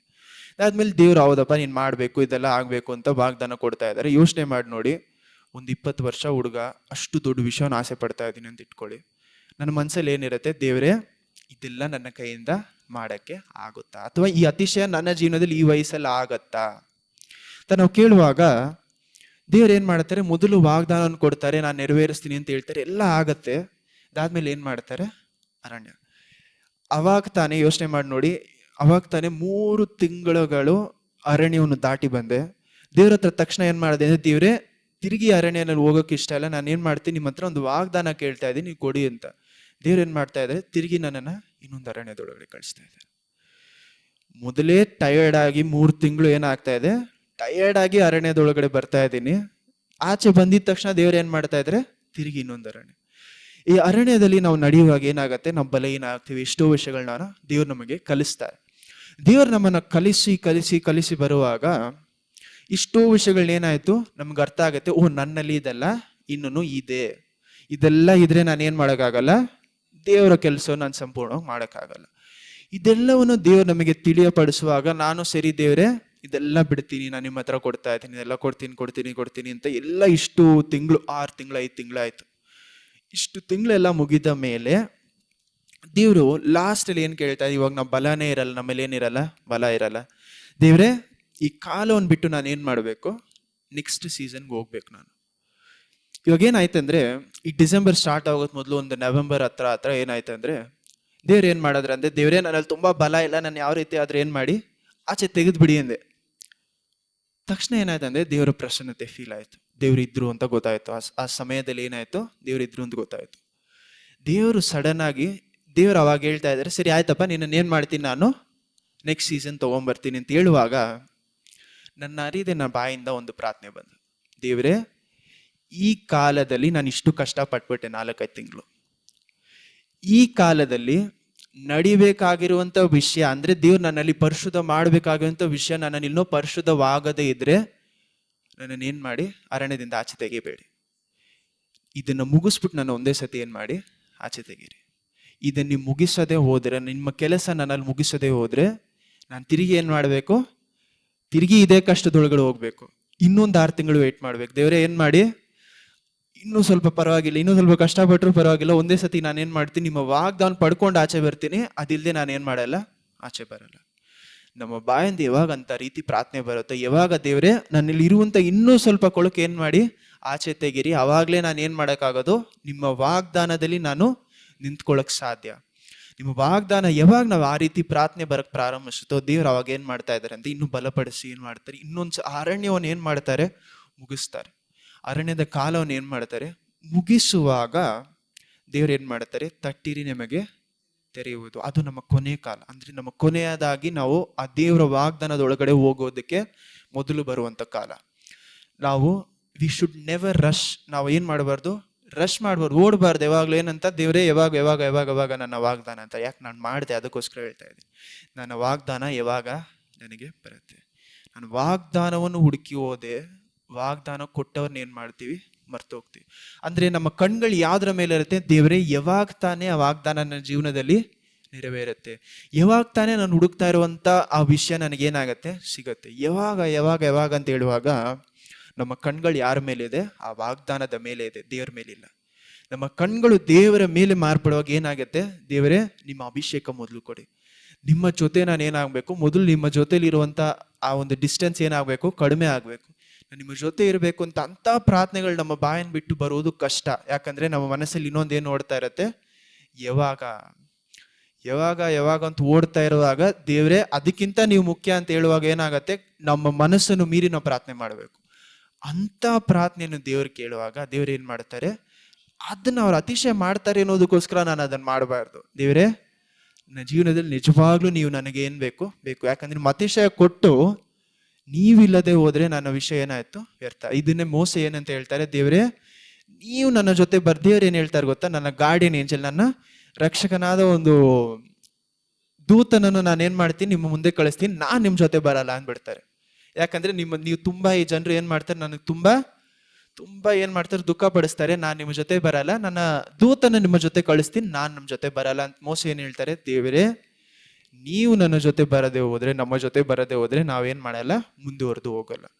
ನಮ್ಮ ಪ್ರಾರ್ಥನೆ ಯಾವಾಗ ಆ ರೀತಿ ಮಾರ್ಪಡುತ್ತೋ, ನಮ್ಮ ಆ ಒಂದು ಅತಿಶಯಕ್ಕಿಂತ ದೇವರೇ ನೀವು ನನಗೆ ಮುಖ್ಯ ಅಂತ ಯಾವಾಗ ನಾನು ಹೇಳಕ್ ಮಾರ್ಪಡ್ತೀನೋ, ಆವಾಗ ದೇವ್ರು ಏನು ಮಾಡ್ತಾರೆ, ನಮ್ಮ ಜೀವನದಲ್ಲಿ ಸ್ವಲ್ಪ ಸ್ವಲ್ಪವಾಗಿ ಅವ್ರ ಜೊತೆ ಮೊದಲು ಏನು ಮಾಡ್ತಾರೆ, ಅಭಿಷೇಕವನ್ನು ಕೊಡ್ತಾರೆ. ಅಭಿಷೇಕವನ್ನು ಪಡೆದುಕೊಳ್ಳದೆ ಅರಣ್ಯದಿಂದ ಆಚೆ ಬಂದ್ರೆ ನಾನು ಏನು ಮಾಡ್ತಾ ಇದ್ದೀನಿ, ಆ ಪಡೆದುಕೊಂಡ ಅತಿಶಯ ಏನಾಗತ್ತೆ, ವ್ಯರ್ಥ. ದೇವರು ಏನು ಮಾಡಿದ್ರು ಗೊತ್ತಾ, 3 ತಿಂಗಳು ಆ ಒಂದು ಕಷ್ಟಪಟ್ಟಿದ ಮೇಲೆ ದೇವ್ರ ಹತ್ರ ಒಂದು 2-3 ವೀಕ್ಸ್ ಹೋರಾಡಿದೆ. ಏನಂತ, ದೇವರೇ ನನಗೆ ಇಷ್ಟು ಕಷ್ಟಪಟ್ಟು ನಾನು ಕಳ್ಸಿದ್ರಲ್ಲ, ಇಷ್ಟು ಕಷ್ಟದ ಒಳಗಡೆ 3 ತಿಂಗಳು ಏನಂದ್ರೆ ಕಂಟಿನ್ಯೂಸ್ ಎವ್ರಿ ಡೇ ಏನು ಮಾಡಬೇಕಾಗಿತ್ತು, ಅಳ್ಬೇಕಾಗಿತ್ತು ದೇವ್ರ ಹತ್ರ ಬಂದು. 3 ತಿಂಗಳು 10 ಬರುವಂಥ ಮನುಷ್ಯನ ಹತ್ರ ನೀವು ಕೇಳಿದ್ರೆ ದೇವ್ರ ಹತ್ರ ಏನಂತ ಕೇಳ್ತೀರಾ, ದೇವರೇ ಸ್ವಲ್ಪ ಆದ್ರೂ ಏನು ಕೊಡಿ, ಸಂತೋಷ, ಸ್ವಲ್ಪ ಆದ್ರೂ ಒಂದು ಏನು ಮಾಡಿ, ಆಶೀರ್ವಾದ ಕೊಡಿ, ಯಾಕಂದ್ರೆ ಇಷ್ಟು ಕಷ್ಟಪಟ್ಟು ಆಚೆ ಬಂದ್ರಲ್ಲ ಅಂತ. ಆ ರೀತಿ ಕೇಳುವಾಗ ನಾನು ರೆಡಿ ಆಗೋದಕ್ಕೆ ಮೊದಲೇ ದೇವ್ರು ನಮ್ಮ ಜೀವನದಲ್ಲಿ ಆಶೆ ಕೊಟ್ಬಿಟ್ರು, ಆಶೀರ್ವಾದ. ಅರ್ಥ ಮಾಡ್ಕೊಳ್ಳಿ, ನಾನು ರೆಡಿಯಾಗಿರೋದಕ್ಕೆ ಮೊದಲೇ ದೇವ್ರು ನನ್ನ ಜೀವನದಲ್ಲಿ ಏನು ಮಾಡಿದ್ರು, ಆಶೀರ್ವಾದನ ಕೊಟ್ರು. ಆ ಆಶೀರ್ವಾದವನ್ನು ತಗೊಂಡು ನಾನು ನೋಡಿದೆ, ದೇವ್ರನ್ನ ಬಿಟ್ಟು ನೋಡೋದು ಕಡಿಮೆ ಆಗ್ಬಿಡ್ತು. ನಾನು ಕೇಳದೇ ಇದ್ದಂಥ ಆಶೀರ್ವಾದ, ಅದೇ ದೇವರ ಆಶೀರ್ವಾದವನ್ನು ಕೊಟ್ಟರು, ಆಶೀರ್ವಾದ ನಾನು ಏನು ಮಾಡಿಕೊಂಡೆ, ಕಳೆದುಕೊಂಡೆ. ನಾನು ಕಳೆದುಕೊಂಡಿದ್ದಕ್ಕೆ ಕಾರಣ ಏನು, ದೇವರನ್ನು ನನಗೆ ಅತಿಶಯ ಮಾಡಿದ ದೇವರನ್ನು ಹುಡುಕೋದಕ್ಕೆ ಬದಲಾಗಿ ನನ್ನ ಆಶೀರ್ವಾದವನ್ನು ಹುಡುಕುತ್ತೆ. ಅದಾದ ಮೇಲೆ ನೆಕ್ಸ್ಟ್ ಏನು ಮಾಡೋದು, ತಿರುಗಿ 6 ತಿಂಗಳು ದೇವ್ರು ಏನು ಮಾಡ್ತಾ ಇದ್ದಾರೆ, ತಿರುಗಿ ಅರಣ್ಯದಲ್ಲಿ ಕಳಿಸ್ತಾ ಇದ್ದಾರೆ. ಏನಕ್ಕೋಸ್ಕರ, ನೀನು ಕೇಳುವಂಥ ಆಶೀರ್ವಾದ ಮಾತ್ರ ಅಲ್ಲ, ನನ್ನ ಆ ಕಾಲದಲ್ಲಿ ದೇವ್ರನ್ನ ಹುಡುಕ್ತಾ ಇದ್ದೀನಾ, ನನ್ನಲ್ಲಿ ಏನಾಗುತ್ತೆ, ಆಶೀರ್ವಾದವನ್ನು ನಾನು ಕಳೆದುಕೊಂಡ್ಮೇಲೆ ನನಗೇನು ಅರ್ಥ ಆಯ್ತು ಅಂದರೆ, ಇನ್ನೂ ನನ್ನಲ್ಲಿ ಕೆಲಸ ಇದೆ, ಇನ್ನೂ ನನ್ನಲ್ಲಿ ಏನಿದೆ, ಕೆಲಸ ಇದೆ, ನಾನು ಇನ್ನೂ ಏನಷ್ಟು ಪರ್ಫೆಕ್ಟ್ ಆಗಿಲ್ಲ, ಇನ್ನೂ ಸರಿಪಡಿಸ್ಕೊಬೇಕು ಅಂತ ಯಾವಾಗ ಗೊತ್ತಾಗತ್ತೆ, ನೆಕ್ಸ್ಟ್ ಅರಣ್ಯದೊಳಗಡೆ ನಾವು ನಡೆಯುವಾಗ ಏನಾಗ್ತಾ ಇದೆ, ಅರ್ಥ ಆಗತ್ತೆ, ಇನ್ನೂ ನನ್ನಲ್ಲಿ ಸರಿ ಆಗಬೇಕು. ಈ ರೀತಿ ಸರಿ ಆಗ್ಬೇಕು ಅಂತ ಗೊತ್ತಾಗುವಾಗಲೇ ದೇವ್ರು ಏನು ಮಾಡ್ತಾ ಇದ್ದಾರೆ, ನಿನ್ನೆ ಮೊನ್ನೆ ಎಲ್ಲ ದೇವ್ರು ಏನು ನಡೆಸಿದ್ರೆ ಅಂದ್ರೆ, ದೇವರ ರಾಜ್ಯವನ್ನು ಅಂದ್ರೆ ಅವರನ್ನು ಹುಡುಕೋದಕ್ಕೆ ಪ್ರಾರಂಭ ಮಾಡಕ್ಕೆ ಹೇಳ್ಕೊಡ್ತಾ ಇದ್ದಾರೆ. ಏನಂತ, ದೇವರನ್ನು ಪವಿತ್ರಾತ್ಮರನ್ನು ಹುಡುಕುವುದು. ಪವಿತ್ರಾತ್ಮರನ್ನು ಹುಡುಕುವುದಂದ್ರೆ, ನಾನು ಆಶೀರ್ವಾದಕ್ಕೋಸ್ಕರ ಅಂದ್ರೆ ನಾನು ನನ್ನ ಅತಿಶಯಕ್ಕೋಸ್ಕರ ಪ್ರಾರ್ಥನೆ ಮಾಡ್ತಾ ಇಲ್ಲ ಅಂತ ಅರ್ಥ ಅಲ್ಲ. ನನ್ನ ಅತಿಶಯವನ್ನು ಸಹ ನಾನು ಯಾರ ಮೇಲೆ ಆಗ್ತಾ ಇದ್ದೀನಿ, ದೇವರೇ ನೀವು ನನಗೆ ಅಭಿಷೇಕವನ್ನು ಕೊಡಿ. ನೀವು ಅಭಿಷೇಕ ಕೊಟ್ಟರೆ ಆ ಜೊತೆಲಿ ಏನು ಬರುತ್ತೆ, ಸಮಾಧಾನ, ಸಂತೋಷ, ಆಶೀರ್ವಾದ ನಾನು ಏನು ಮಾಡ್ಬೋದು, ಪಡೆದುಕೊಂಡು ನಾನು ಏನು ಮಾಡಿ ಇಟ್ಕೊಳ್ಬೋದು ನನ್ನ ಜೀವನದಲ್ಲಿ. ಆಶೀರ್ವಾದ ಪಡ್ಕೊಂಡು ನನ್ನ ಜೊತೆ ಏನು ಮಾಡ್ಬೋದು, ಹೋರಾಡಬೇಕು ಅಂತಿರಲ್ಲ. ನಮ್ಮ ಅಭಿಷೇಕವನ್ನು ಪಡೆದುಕೊಂಡು ಆಚೆ ಬರುವಾಗ ದೇವ್ರು ಏನು ಮಾಡ್ತಾರೆ, ನಮ್ಮ ಜೀವನದಲ್ಲಿ ಆ ಅತಿಶಯವನ್ನು ನಾನು ಏನು ಮಾಡ್ಬೋದು, ಆಶೀರ್ವಾದ ನಾನು ಕಾಪಾಡಿಕೊಳ್ಬೋದು. ಇಲ್ಲದೆ ಹೋದರೆ ದೇವ್ರ ಹತ್ರ ನಾವು ಬಂದು ಕೇಳ್ತಾನೆ ಇದ್ರೆ ದೇವರೇ ಮಗು ಕೊಡಿ ಮಗು ಕೊಡಿ ಮಗು ಕೊಡಿ ಅಂತ ಕೇಳಿದ್ರೆ ಏನೇನ್ ಮಾಡ್ತಾರೆ? ಕೊಟ್ಬಿಡ್ತಾರೆ. ಆ ಮಕ್ಕಳನ್ನು ದೇವರಲ್ಲಿ ನಾವು ಬೆಳೆಸಕ್ಕೆ ನನ್ನಲ್ಲಿ ಅಭಿಷೇಕ ಇದೆಯಾ, ಅದು ನಮ್ಮಲ್ಲಿ ಏನಿರ್ಬೇಕು ಅರ್ಥ ಮಾಡ್ಕೊಬೇಕು. ಯಾಕಂದ್ರೆ ನಾವು ಕೇಳುವಾಗ ದೇವ್ರು ಏನ್ ಮಾಡ್ತಾರೆ, ನಮ್ಮ ಜೀವನದಲ್ಲಿ ಕೊಟ್ಬಿಡ್ತಾರೆ. ಕೊಟ್ಟಿದ ಮೇಲೆ ಆ ವಿಷಯವನ್ನು ದೇವರ ದಾರಿಯಲ್ಲೇ ನಡೆಸೋದಕ್ಕೆ ನನಗೆ ಜ್ಞಾನ ಇದೆಯಾ? ಯಾಕಂದ್ರೆ ನೋಡಿ, ನಾವು ಕೆಲಸ ಕೇಳುವಾಗ ದೇವ್ರು ಏನ್ ಮಾಡ್ತಾರೆ? ಕೆಲಸ ಕೊಡ್ತಾರೆ. ನಾವು ಅತಿಶಯ ಕೇಳುವಾಗ ದೇವ್ರು ಏನ್ ಮಾಡ್ತಾರೆ? ಅತಿಶಯ ಮಾಡ್ತಾರೆ. ಹೆಲ್ತ್ ಕೇಳುವಾಗ ಹೆಲ್ತ್ ಕೊಡ್ತಾರೆ. ದೇವ್ರ ಹೆಲ್ತ್ ಕೊಟ್ಟ ಮೇಲೆ ಆ ಹೆಲ್ತ್ನ ಕಾಪಾಡ್ಕೊಳ್ತೀನಾ, ಅದು ಮುಖ್ಯ. ಹಲ್ಲೆಲೂಯ. ದೇವ್ರು ಕೊಟ್ಟ ಮೇಲೆ ಅದನ್ನ ಅಬ್ಯೂಸ್ ಮಾಡಬಾರ್ದು. ಅಬ್ಯೂಸ್ ಅಂದ್ರೆ ಅದನ್ನ ವ್ಯರ್ಥವಾಗಿ ನಾನು ಏನ್ ಮಾಡಬಾರ್ದು, ಖರ್ಚು ನನಗೆ ದೇವ್ರು ಕೊಟ್ಬಿಟ್ರು ಅಂತ. ದೇವ್ರು ನಮ್ಮನ್ನ ಕಾಯಿಸುವುದಕ್ಕೆ ಕಾರಣ ಏನು? ಅತಿಶಯ ವ್ಯರ್ಥವಾಗಿ ಹೋಗ್ಬಾರ್ದು ಅಂತ. ಹಲ್ಲೆಲೂಯ. ದೇವರ ವಾಗ್ದಾನ ಏನಾಗ್ಬಾರ್ದು? ವ್ಯರ್ಥವಾಗಿ ಹೋಗ್ಬಾರ್ದು ಅಂತ. ನಾವು ಕಾದಿರುವಾಗ ಏನ್ ಮಾಡ್ತಾ ಇರ್ತೀವಿ? ದೇವರೇ ನಾನು ತಟ್ತೀನಿ ನಿಮ್ಮ ಬಾಗಿಲನ್ನು, ಏನ್ ಮಾಡಿ ತಟ್ತಾ ಇದ್ರೆ ಏನಾಗುತ್ತೆ? ತಿರಿಯುತ್ತೆ.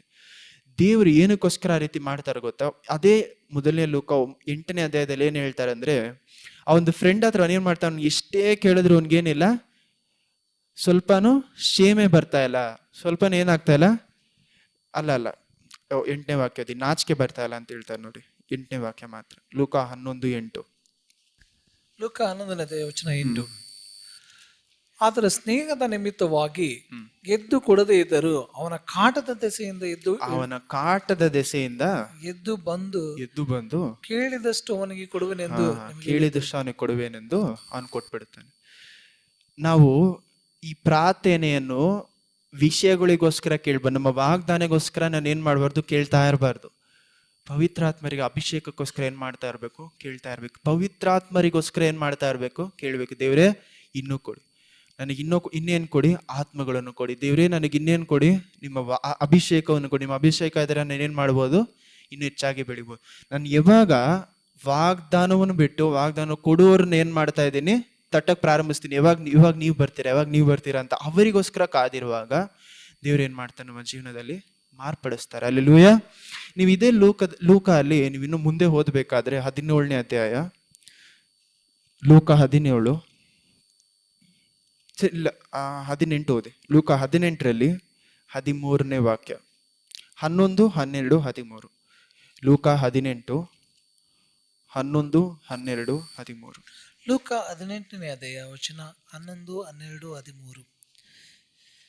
ವಾರಕ್ಕೆ ಒಬ್ಬನು ಪರಿಸಯರು ನಿಂತುಕೊಂಡು ಪ್ರಾರ್ಥಿಸುವಾಗ ತನ್ನೊಳಗೆ, ದೇವರೇ, ಸೂಲುಕೊಳ್ಳುವವರು, ಅನ್ಯಾಯಗಾರರು, ಆಧಾರ ಮಾಡುವವರು ಆಗಿರುವ ಉಳಿದ ಜನರಂತೆ ನಾನು ಅಲ್ಲ, ಈ ಸುಂಕದವನಂತೆಯೂ ಅಲ್ಲ. ಆದುದರಿಂದ ನಿನಗೆ ಸ್ತೋತ್ರ ಮಾಡುತ್ತೇನೆ. ವಾರಕ್ಕೆ 2 ಸಾರಿ ಉಪವಾಸ ಮಾಡುತ್ತೇನೆ. ನಾನು ಸಂಪಾದಿಸುವ ಎಲ್ಲದರಲ್ಲಿಯೂ 10ರಲ್ಲೊಂದು ಪಾಲು ಕೊಡುತ್ತೇನೆ ಅಂದುಕೊಂಡು. ನಿಮಿಷ ಇಲ್ಲಿ ಅವನ ಆ ಮನುಷ್ಯ ಏನ್ ಮಾಡ್ತಾನ? ಪ್ರಾರ್ಥನೆ ಯಾವ ರೀತಿ ಇದೆ? ದೇವ್ರೇ, ನಾನು ಏನೆಲ್ಲ ಮಾಡಬೇಕು ಇಲ್ಲ ಮಾಡ್ತಾ ಇದ್ದೀನಿ. ನಾನು ಪ್ರಾರ್ಥನೆ ಮಾಡ್ತಾ ಇದ್ದೀನಿ. ಇದನ್ನ ಮಾಡ್ಬೇಕಾ? ಅದು ಮಾಡ್ತಾ ಇದ್ದೀನಿ. ಇದಕ್ಕೆ ಬೆಸ್ಟ್ ಎಕ್ಸಾಂಪಲ್ ಯಾರು ಗೊತ್ತಾ? ಯೋಬ್ ಏನ್ ಮಾಡ್ತಾರೆ? ದೇವ್ರೇ, ನೀವು ಹೇಳಿದೆಲ್ಲ ನನ್ನಲ್ಲಿ ಏನಾದ್ರೂ ಇದೆಯಾ, ಕೊರತೆ ಇದೆಯಾ ನೋಡಿ ಅಂತಾರೆ. ಏನಂತ ಅವ್ರು ಏನ್ ಹೇಳ್ತಾರೆ ಗೊತ್ತಾ? ನೀವು ಸ್ಟಾರ್ಟಿಂಗ್ ಅಲ್ಲಿ ಮಾತ್ರ ಎಲ್ಲರೂ ಓದ್ಬಿಟ್ಟು ಏನ್ ಹೇಳ್ತಾರೆ? ದೇವ್ರ ವಿರೋಧವಾಗಿ ನಾವು ಮಾತಾಡಬಾರ್ದು. ಅವನಿಗೆ ಅವ್ರ ಹೆಂಡತಿ ಏನ್ ಹೇಳ್ತಾರೆ? ಯೋಬನ ಹೆಂಡತಿ, ದೇವ್ರ ವಿರೋಧವಾಗಿ ನೀನು ದೂಷಣೆ ಮಾಡಿ ಸೆತ್ತೋಗ್ಬಿಡು ಅಂತ. ಆದ್ರೆ ಯೋಬ್ ಏನ್ ಹೇಳ್ತಾರೆ? ದೇವ್ರು ಕೊಟ್ಟರು, ದೇವ್ರು ತಗೊಂಡ್ರು, ಸಂತೋಷ ಅಂತ.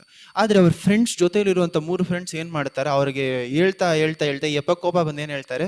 ನನಗೂ ದೇವ್ರಿಗೆ ಏನ್ ಮಾಡಿ ಅವ್ರ ಜೊತೆ ನಾನು ಹೋರಾಡ್ತೀನಿ, ನನ್ನ ಆರ್ಗ್ಯುಮೆಂಟ್ ನಾನು ತರ್ತೀನಿ ಅಂತಾರೆ. ಯಾರು? ಯೋಬ್ ಏನ್ ಹೇಳ್ತಾರೆ? ನಾನ್ ದೇವ್ರ ಜೊತೆ ಆರ್ಗ್ಯೂ ಮಾಡ್ತೀನಿ, ನಾನಾ ಅವ್ರ ಅಂತ ಅನ್ನೋ ತರ ಯೋಬ್ ಏನ್ ಹೇಳ್ತಾರೆ? ಅಷ್ಟು ವೈರಾಗ್ಯದಿಂದ ಏನಂತ ಹೇಳ್ತಾರೆ? ನಾನು ಒಂದು ತಪ್ಪು ಮಾಡಿಲ್ಲ, ಆದರೆ ದೇವ್ರು ನನ್ನನ್ನು ಏನಕ್ಕೆ ಮಾಡ್ತಾ ಇದ್ದಾರೆ ಅಂತ. ಅಲ್ಲಿ ಅವನು ಏನ್ ಹೇಳ್ತಾ ಇದ್ದಾನೆ? ತನ್ನನ್ನು ತಾನು ತಗ್ಗಿಸಿಕೊಳ್ಳದೆ ಅಲ್ಲಿ ಏನ್ ಮಾಡ್ತಾ ಇದ್ದಾರೆ? ತನ್ನ ಕೆಲಸಗಳ ಮೇಲೆ ಅವನಿಗೇನಿತ್ತು? ಅಷ್ಟು ಒಂದು ಹೆಮ್ಮೆ, ಒಂದು ಧೈರ್ಯ. ದೇವರ ಸಮೂಹಕ್ಕೆ ಹೋಗೋದಕ್ಕೆ ಏನಿತ್ತು ಅವನಲ್ಲಿ? ಧೈರ್ಯ. ನಾನು ಇದೆಲ್ಲ ಮಾಡ್ತಾ ಇಲ್ಲ, ನಾನು ಏನ್ ಮಾಡ್ಬೋದು? ದೇವರ ಸಮೂಹಕ್ಕೆ ಸುಲಭವಾಗಿ ಹೋಗ್ಬೋದು. ಅಲ್ಲಿ ಏನ್ ಬರ್ತಾ ಇಲ್ಲ ಅವನಲ್ಲಿ? ತಗ್ಗಿಸ್ಕೊಳ್ಳುವಂತ ಬುದ್ಧಿ ಬರ್ತಾ ಇಲ್ಲ, ಹೆಚ್ಚಿಸ್ಕೊಳ್ಳುವಂತ ಏನ್ ಬರ್ತಾ ಇದೆ? ಬುದ್ಧಿ ಅವನಲ್ಲಿ ಬರ್ತಾ ಇದೆ. ಏನ್ ಹೇಳ್ತಾನೆ? ನಾನು ದೇವರನ್ನೇ ಪ್ರಶ್ನೆ ಮಾಡ್ಬೋದು ಅನ್ನುವಂಥ ರೀತಿಯಲ್ಲಿ ಅವನ ಮನಸ್ಸಲ್ಲಿ ಏನಿತ್ತು? ಒಂದು ಧೈರ್ಯ. ಇದು ನಮ್ಮ ಮನಸ್ಸಲ್ಲಿ ಎಷ್ಟೋ ಜನರಿಗಿದೆ. ನಾವೇನ್ ಹೇಳ್ತೀವಿ ಗೊತ್ತಾ? ದೇವರೇ, ನೀವು ಹೇಳಿರುವುದೆಲ್ಲವನ್ನು ನಾನು ಮಾಡಿದ್ದೀನಲ್ಲ, ಯಾಕೆ ನನ್ನ ಜೀವನದಲ್ಲಿ ಇದು ನೀವು ಮಾಡ್ತಾ ಇಲ್ಲ? ನಾವು ಯೋಬನ ಅಷ್ಟು ಧೈರ್ಯವಾಗಿ ಕೇಳಿಲ್ಲ ಅಂದ್ರು ನಾವೇನ್ ಮಾಡ್ತೀವಿ? ನಮ್ಮ ಬಾಯಿಂದ ಬರುತ್ತೆ, ದೇವರೇ ನೀವು ಹೇಳಿದೆಲ್ಲವನ್ನೂ ನಾನು ಮಾಡಿದ್ದೀನಲ್ಲ, ಯಾಕೆ ನನ್ನ ಜೀವನದಲ್ಲಿ ನಡೆಸ್ತಾ ಇಲ್ಲ? ಇದು ಇನ್ನೊಂದು ಕಡೆ ನೀವು ಎಲ್ಲಿ ನೋಡ್ಬೋದು ಅಂದರೆ ಯೆರೆಮೀಯ 15ನೇ ಅಧ್ಯಾಯ,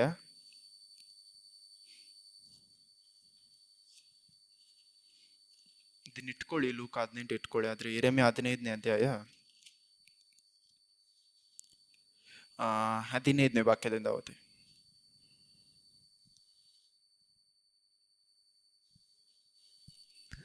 ಯೆರೆಮೀಯ 15ನೇ ಅಧ್ಯಾಯ ವಚನ 15ರಿಂದ, ಅದಕ್ಕೆ ನಾನು, ಕರ್ತರೇ ನೀವೇ ಬಲ್ಲೆ, ನನ್ನನ್ನು ಜ್ಞಾಪಕಕ್ಕೆ ತಂದು ಸ್ವಲ್ಪ ಬೇಗನೆ ಓದಿ. ಕಟಾಕ್ಷಿಸು, ನನಗಾಗಿ ನನ್ನ ಹಿಂಸಕರಿಗೆ ಮೊಯಿ ತೋರಿಸು, ಅವರಿಗೆ ಹೆಚ್ಚು ತಾಳ್ಮೆಯನ್ನು ತೋರಿಸಬೇಡ, ನನ್ನನ್ನು ನಿರ್ಮೂಲ ಮಾಡಬೇಡ. ನಿನ್ನ ನಿಮಿತ್ತವೇ ನಾನು ನಿಂದೆಗೆ ಗುರಿಯಾಗಿದ್ದೇನೆ ಎಂದು ಚಿತ್ತಕ್ಕೆ ತಂದುಕೋ. ಕಂಟಿನ್ಯೂ ಮಾಡಿ. ನಾನು ನನಗೆ ದೊರೆತ ನಿಮ್ಮ ಮಾತುಗಳನ್ನು ಆಹಾರ ಮಾಡಿಕೊಂಡೆನು, ನಿಮ್ಮ ನುಡಿಗಳು ನನಗೆ ಹರ್ಷವೂ ಹೃದಯ ಆನಂದವೂ ಆದವು. ಸೇನಾಧೀಶರಾದ ಕರ್ತರೇ, ನಾನು ನಿಮ್ಮ ಹೆಸರಿನವನು ಅಲ್ಲವೇ? ನಾನು ವಿನೋದಗಾರನ ಕೂಟದಲ್ಲಿ ಕುಳಿತುಕೊಳ್ಳಲಿಲ್ಲ, ಉಲ್ಲಾಸ ಪಡಲೂ ಇಲ್ಲ. ನಾನು ಕೆಟ್ಟ ಜನರ ಜೊತೆ ಕುಳಿತುಕೊಂಡಿಲ್ಲ, ನಾನು ನಗ್ಲಿಲ್ಲ, ಇನ್ನು ಉಲ್ಲಾಸ ಪಡಲಿಲ್ಲ. ನೀವು ನನ್ನ ಮೇಲೆ ಕೈ ಇಟ್ಟಿದ್ದರಿಂದ ಒಂಟಿಗನಾಗಿ ಕೂತೆನು.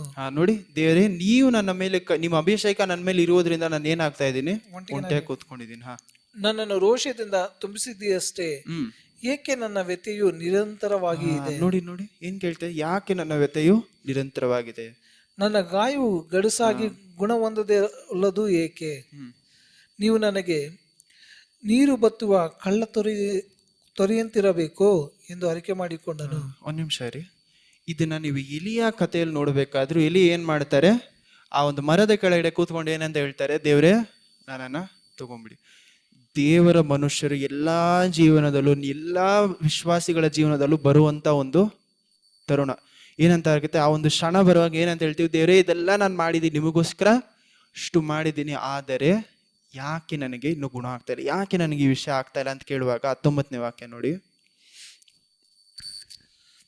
ಇದರಿಂದ ಕರ್ತರು ಹೀಗೆಂದಿದ್ದಾರೆ, ನೀನು ನನ್ನ ಕಡೆಗೆ ಹಿಂದಿರುಗಿದರೆ ನನ್ನ ಸಮ್ಮುಖದಲ್ಲಿ ನಿಲ್ಲುವಂತೆ ನಾನು ನಿನ್ನನ್ನು ತಿರುಗಿ ಸೇರಿಸಿಕೊಳ್ಳುವೆನು.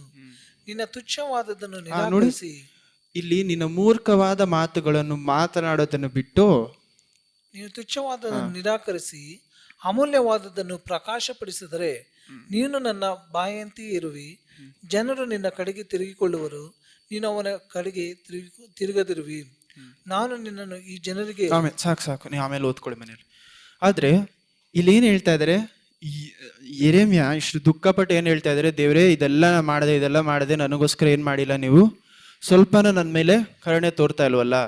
ಇದನ್ನು ಬೇರೆ ಯಾರು ಹೇಳ್ತಾರೆ ಅಂದ್ರೆ ಯೋಬನು ಸಹ ಇದನ್ನೇ ಏನ್ ಮಾಡ್ತಾರೆ ಹೇಳ್ತಾರೆ. ಎಲಿಜಾನು ಸಹ ಏನ್ ಮಾಡ್ತಾರೆ? ಅಷ್ಟು ದೊಡ್ಡ ಮನುಷ್ಯ, ದೇವರ ಮನುಷ್ಯ ಯಾರು? ಎಲಿಜಾ, ದೇವರ ಪ್ರವಾದಿ.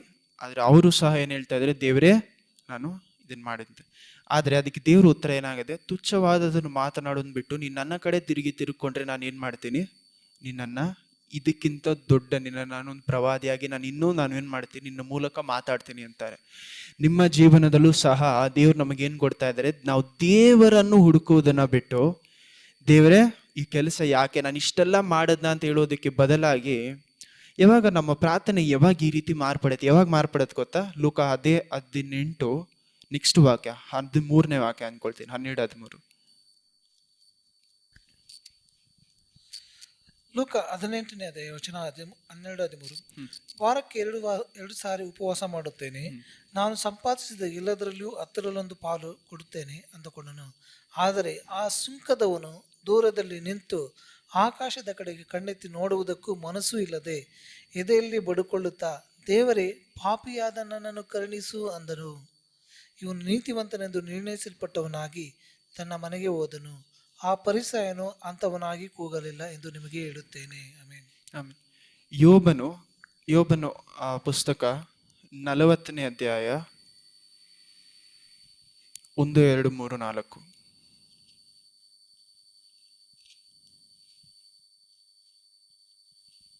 ಯೋಬು 40 1, 2, 3, 4. ಯೋಬು 40ನೇ ಅಧ್ಯಾಯ ವಚನ 1, 2, 3. ಇದಲ್ಲದೆ ಕರ್ತರು ಯೋಬನಿಗೆ ಆಕ್ಷೇಪಕನು ಸರ್ವಶಕ್ತನ ಸಂಗಡಲು ವ್ಯಾಜ್ಯ ಮಾಡುವನು, ದೇವರೊಂದಿಗೆ ವಿವಾದ ಮಾಡುವವನು ಇದಕ್ಕೆಲ್ಲ ಉತ್ತರ ಕೊಡಲಿ ಎಂದು ಹೇಳಿದನು. ಆಗ ಯೋಬನು, ಅಯ್ಯೋ, ನಾನು ಅಲ್ಪನೇ ಸರಿ, ನಿಮಗೆ ಪ್ರತ್ಯುತ್ತರವಾಗಿ ಏನು ಹೇಳಲಿ? ಬಾಯ ಮೇಲೆ ಕೈಯಿಟ್ಟುಕೊಳ್ಳುವೆನು. ಒಂದು ಸಾರಿ ಮಾತನಾಡಿದ್ದೇನೆ, ಪ್ರತಿವಾದ ಮಾಡಲಾರೆನು. 2 ಸಲ ಹೌದು, ಇನ್ನೇನು ನುಡಿಯಲೊಲ್ಲೆನು ಎಂದು ಕರ್ತನಿಗೆ ಹೇಳಿದನು. 42 ಯೋಬ 42 1ನೇ ವಾಕ್ಯದಿಂದ ಓದಿ ಹಂಗೆ 1-6. ಯೋಬ 42 ವಚನ 1ರಿಂದ. ಆಗ ಯೋಬನು ಕರ್ತರಿಗೆ ಪ್ರತ್ಯುತ್ತರವಾಗಿ ಹೀಗೆ ಎಂದನು, ನೀವು ಸಕಲ ಕಾರ್ಯಗಳನ್ನು ನಡೆಸಬಲ್ಲರಿ ಎಂತಲೂ ಯಾವ ಸಂಕಲ್ಪವೂ ನಿಮಗೆ ಅಸಾಧ್ಯವಲ್ಲವೂ ಎಂತಲೂ ತಿಳಿದುಕೊಂಡೇ ಇದ್ದೇನೆ. ಜ್ಞಾನವಿಲ್ಲದೆ ಸತ್ಯ ಆಲೋಚನೆಯನ್ನು ಮಂಕು ಮಾಡುವ ಇವನು ಯಾರು ಎಂಬ ನಿಮ್ಮ ಮಾತಿನಂತೆ ನಾನು ತಿಳಿಯದ ಸಂಗತಿಗಳನ್ನು ನಿಮಗೆ ಗೊತ್ತಿಲ್ಲದೆ ಬುದ್ಧಿಗೆ ಮೀರಿರುವ ಅದ್ಭುತಗಳನ್ನು ಕುರಿತು ಮಾತಾಡಿದ್ದೇನೆ. ದಯಮಾಡಿ ಕೇಳು, ನಾನೇ ಮಾತಾಡುವೆನು, ನಾನು ಪ್ರಶ್ನೆ ಮಾಡುವೆನು, ನೀವೇ ನನಗೆ ಉಪದೇಶಿಸು ಎಂದು ಅಪ್ಪಣೆ ಕೊಟ್ಟಿಯಷ್ಟೇ. ಕಿವಿಯಿಂದ ನಿಮ್ಮ ವಿಷಯವನ್ನು ಕೇಳಿದ್ದೆನು, ಈಗಲಾದರೂ ನಿಮ್ಮನ್ನೇ ಕಣ್ಣಾರೆ ಕಂಡೆನು. ಆದ ಕಾರಣ ನಾನು ಆಡಿದ್ದನ್ನು ತಿರಸ್ಕರಿಸಿ ಧೂಳಿಯಲ್ಲಿ ಬೂದಿಯಲ್ಲಿ ಕುಳಿತು ಪಶ್ಚಾತ್ತಾಪ ಪಡುತ್ತೇನೆ. ಅದೇನ್ ಮಾಡ್ತಾ ಇದ್ದಾನೆ ಅವನು? ಪಶ್ಚಾತ್ತಾಪ ಪಡ್ತಾ ಇದ್ದಾನೆ. ಏನಕ್ಕೆ? ದೇವರೇ, ನಿಮಗೆ ವಿರೋಧವಾಗಿದ್ದೆಲ್ಲ ನಾನು ಏನು ಮಾಡಬಾರ್ದಾಗಿತ್ತು, ಮಾತಾಡಬಾರ್ದಾಗಿತ್ತು. ನೀವೂ ಸಹ ನಿಜವಾಗ್ಲೂ ಒಂದು ಅರಣ್ಯದಲ್ಲಿ ಇದ್ದಿದ್ದೀರಾ ಅಂದರೆ ನಾವೇನಾಗುತ್ತೆ, ನಮ್ಮ ಪ್ರಾರ್ಥನೆಗಳಲ್ಲಿ ಇದೆಲ್ಲ ಏನಾಗಿರುತ್ತೆ, ಆಚೆ ಬಂದಿರುತ್ತೆ. ನಾವೊಂದು ವಾಗ್ದಾನ ಪಡೆದುಕೊಂಡು ಅರಣ್ಯದಲ್ಲಿರುವಾಗ ದೇವ್ರು ನಮ್ಮ ಮಾತಿನಿಂದ ಬರುವಂಥ ಮಾತುಗಳೇನೇನು? ದೇವರೇ, ನಿಮಗೋಸ್ಕರ ನಾನು ಇದೆಲ್ಲ ಮಾಡಿದ್ದೀನಿ, ನನಗೆ ಯಾಕೆ ಇನ್ನೂ ಇದು ನಡೀತಾ ಇಲ್ಲ, ಇದೆಲ್ಲ ಮಾಡಿದ್ನಲ್ಲ ಅಂತ ಏನು ಮಾಡ್ತಾ ಇರ್ತೀವಿ? ನಮ್ಮ ಒಳ್ಳೆತನ ಇಟ್ಕೊಂಡು ದೇವರ ಬಳಿಯಲ್ಲಿ ಹೋಗಿ ಏನು ಮಾಡ್ತೀವಿ? ಕೇಳ್ತೀವಿ. ದೇವರು ನಮ್ಮ ಬಾಯಿಂದ ಒಂದು ಪ್ರಾರ್ಥನೆ ಏನು ಮಾಡ್ತಾ ಇದ್ದಾರೆ? ಎದುರು ನೋಡ್ತಾರೆ. ಯಾವ ಪ್ರಾರ್ಥನೆ? ದೇವರೇ, ನನಗಿದು ಸಿಗಬೇಕಾಗಿರುವಂಥ ವಿಷಯ ಅಲ್ಲ, ನಿಮ್ಮ ಪಾದಕ್ಕೇನೆ ಸಹ ನಾನು ಬರೋದಕ್ಕೇನಿಲ್ಲ ಹಕ್ಕಿರುವಂಥ ಮನುಷ್ಯ ಅಲ್ಲ. ದೇವರು ನಮ್ಮಲ್ಲಿ ಬಂಧನಕ್ಕೆ ಅಲೋ ಮಾಡುವುದಕ್ಕೆ ಕಾರಣ ಏನು? ನನ್ನ ಮನಸ್ಸಿನಲ್ಲಿ ಮನಸಾಂತರ ಬರಬೇಕು ಅಂತ.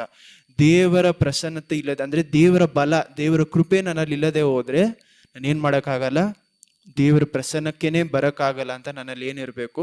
ಅರಿವಾಗಬೇಕು. ನನ್ನಲ್ಲಿ ಅರಿವಾಗುವವರೆಗೂ ದೇವ್ರೇನು ಮಾಡಲ್ಲ, ಆ ಒಂದು ಅರಣ್ಯದಿಂದ ನಮ್ಮನ್ನು ಆಚೆ ತೆಗೆಯಲ್ಲ. ಯೋಬನನ್ನು ಆ ಅರಣ್ಯದಿಂದ ಆಚೆ ತೆಗೆಯೋದಕ್ಕೆ ಮೊದಲು ಯೋಬ್ನಲ್ಲಿ ಏನು ಬರ್ತಾ ಇದೆ? ದೇವರೇ, ನಾನು ಇದೆಲ್ಲ ಮಾತಾಡಬಾರ್ದಾಗಿತ್ತು, ಮಾತಾಡದೆ, ನನ್ನನ್ನು ಕ್ಷಮಿಸಿ. ಅವನು ತನ್ನನ್ನು ತಾನು ತಗ್ಗಿಸ್ಕೊಳ್ತಾನೆ. ತಿರುಗಿ ಏನು ಹೇಳ್ತಾನೆ? ನೀವು ಯೋಬ್ ಸ್ಟಾರ್ಟಿಂಗಲ್ಲಿ ಏನು ಹೇಳ್ತಾರೆ ಗೊತ್ತಾ? ಯೋಬ್ ಸ್ಟಾರ್ಟಿಂಗಲ್ಲಿ ನಾನು ನನ್ನ ಕಣ್ಗಳಿಂದ, ಸ್ವಂತ ಕಣ್ಗಳಿಂದ ನಾನು ಏನು ಮಾಡ್ತೀನಿ? ದೇವರನ್ನು ನೋಡ್ತೀನಿ. ಯೋಬ 42 ಏನಂತ ಹೇಳ್ತಾ ಇದ್ದೀನಿ? ನನ್ನ ಸ್ವಂತ ಕಣ್ಗಳಲ್ಲಿ ನಾನು ದೇವರನ್ನು ನೋಡಿದೆ ಅಂತಾನೆ. ಹಲ್ಲೆಲೂಯ. ದೇವರು ಅವ್ನು ನಿಜವಾಗ್ಲೂ ನೋಡಿಲ್ಲ. ದೇವರು ಅವ್ರನ್ನ ಉತ್ತರಿಸುವಾಗ ದೇವರ ಉತ್ತರದಲ್ಲಿ ಅವನು ದೇವರನ್ನು ನೋಡ್ತಾ ಇದ್ದಾನೆ. ದೇವರ ವಾಕ್ಯದಲ್ಲಿ ಯೋಬ್ ಏನು ಮಾಡ್ತಾ ಇದ್ದಾನೆ? ದೇವರನ್ನು ನೋಡ್ತಾ ಇದ್ದಾನೆ.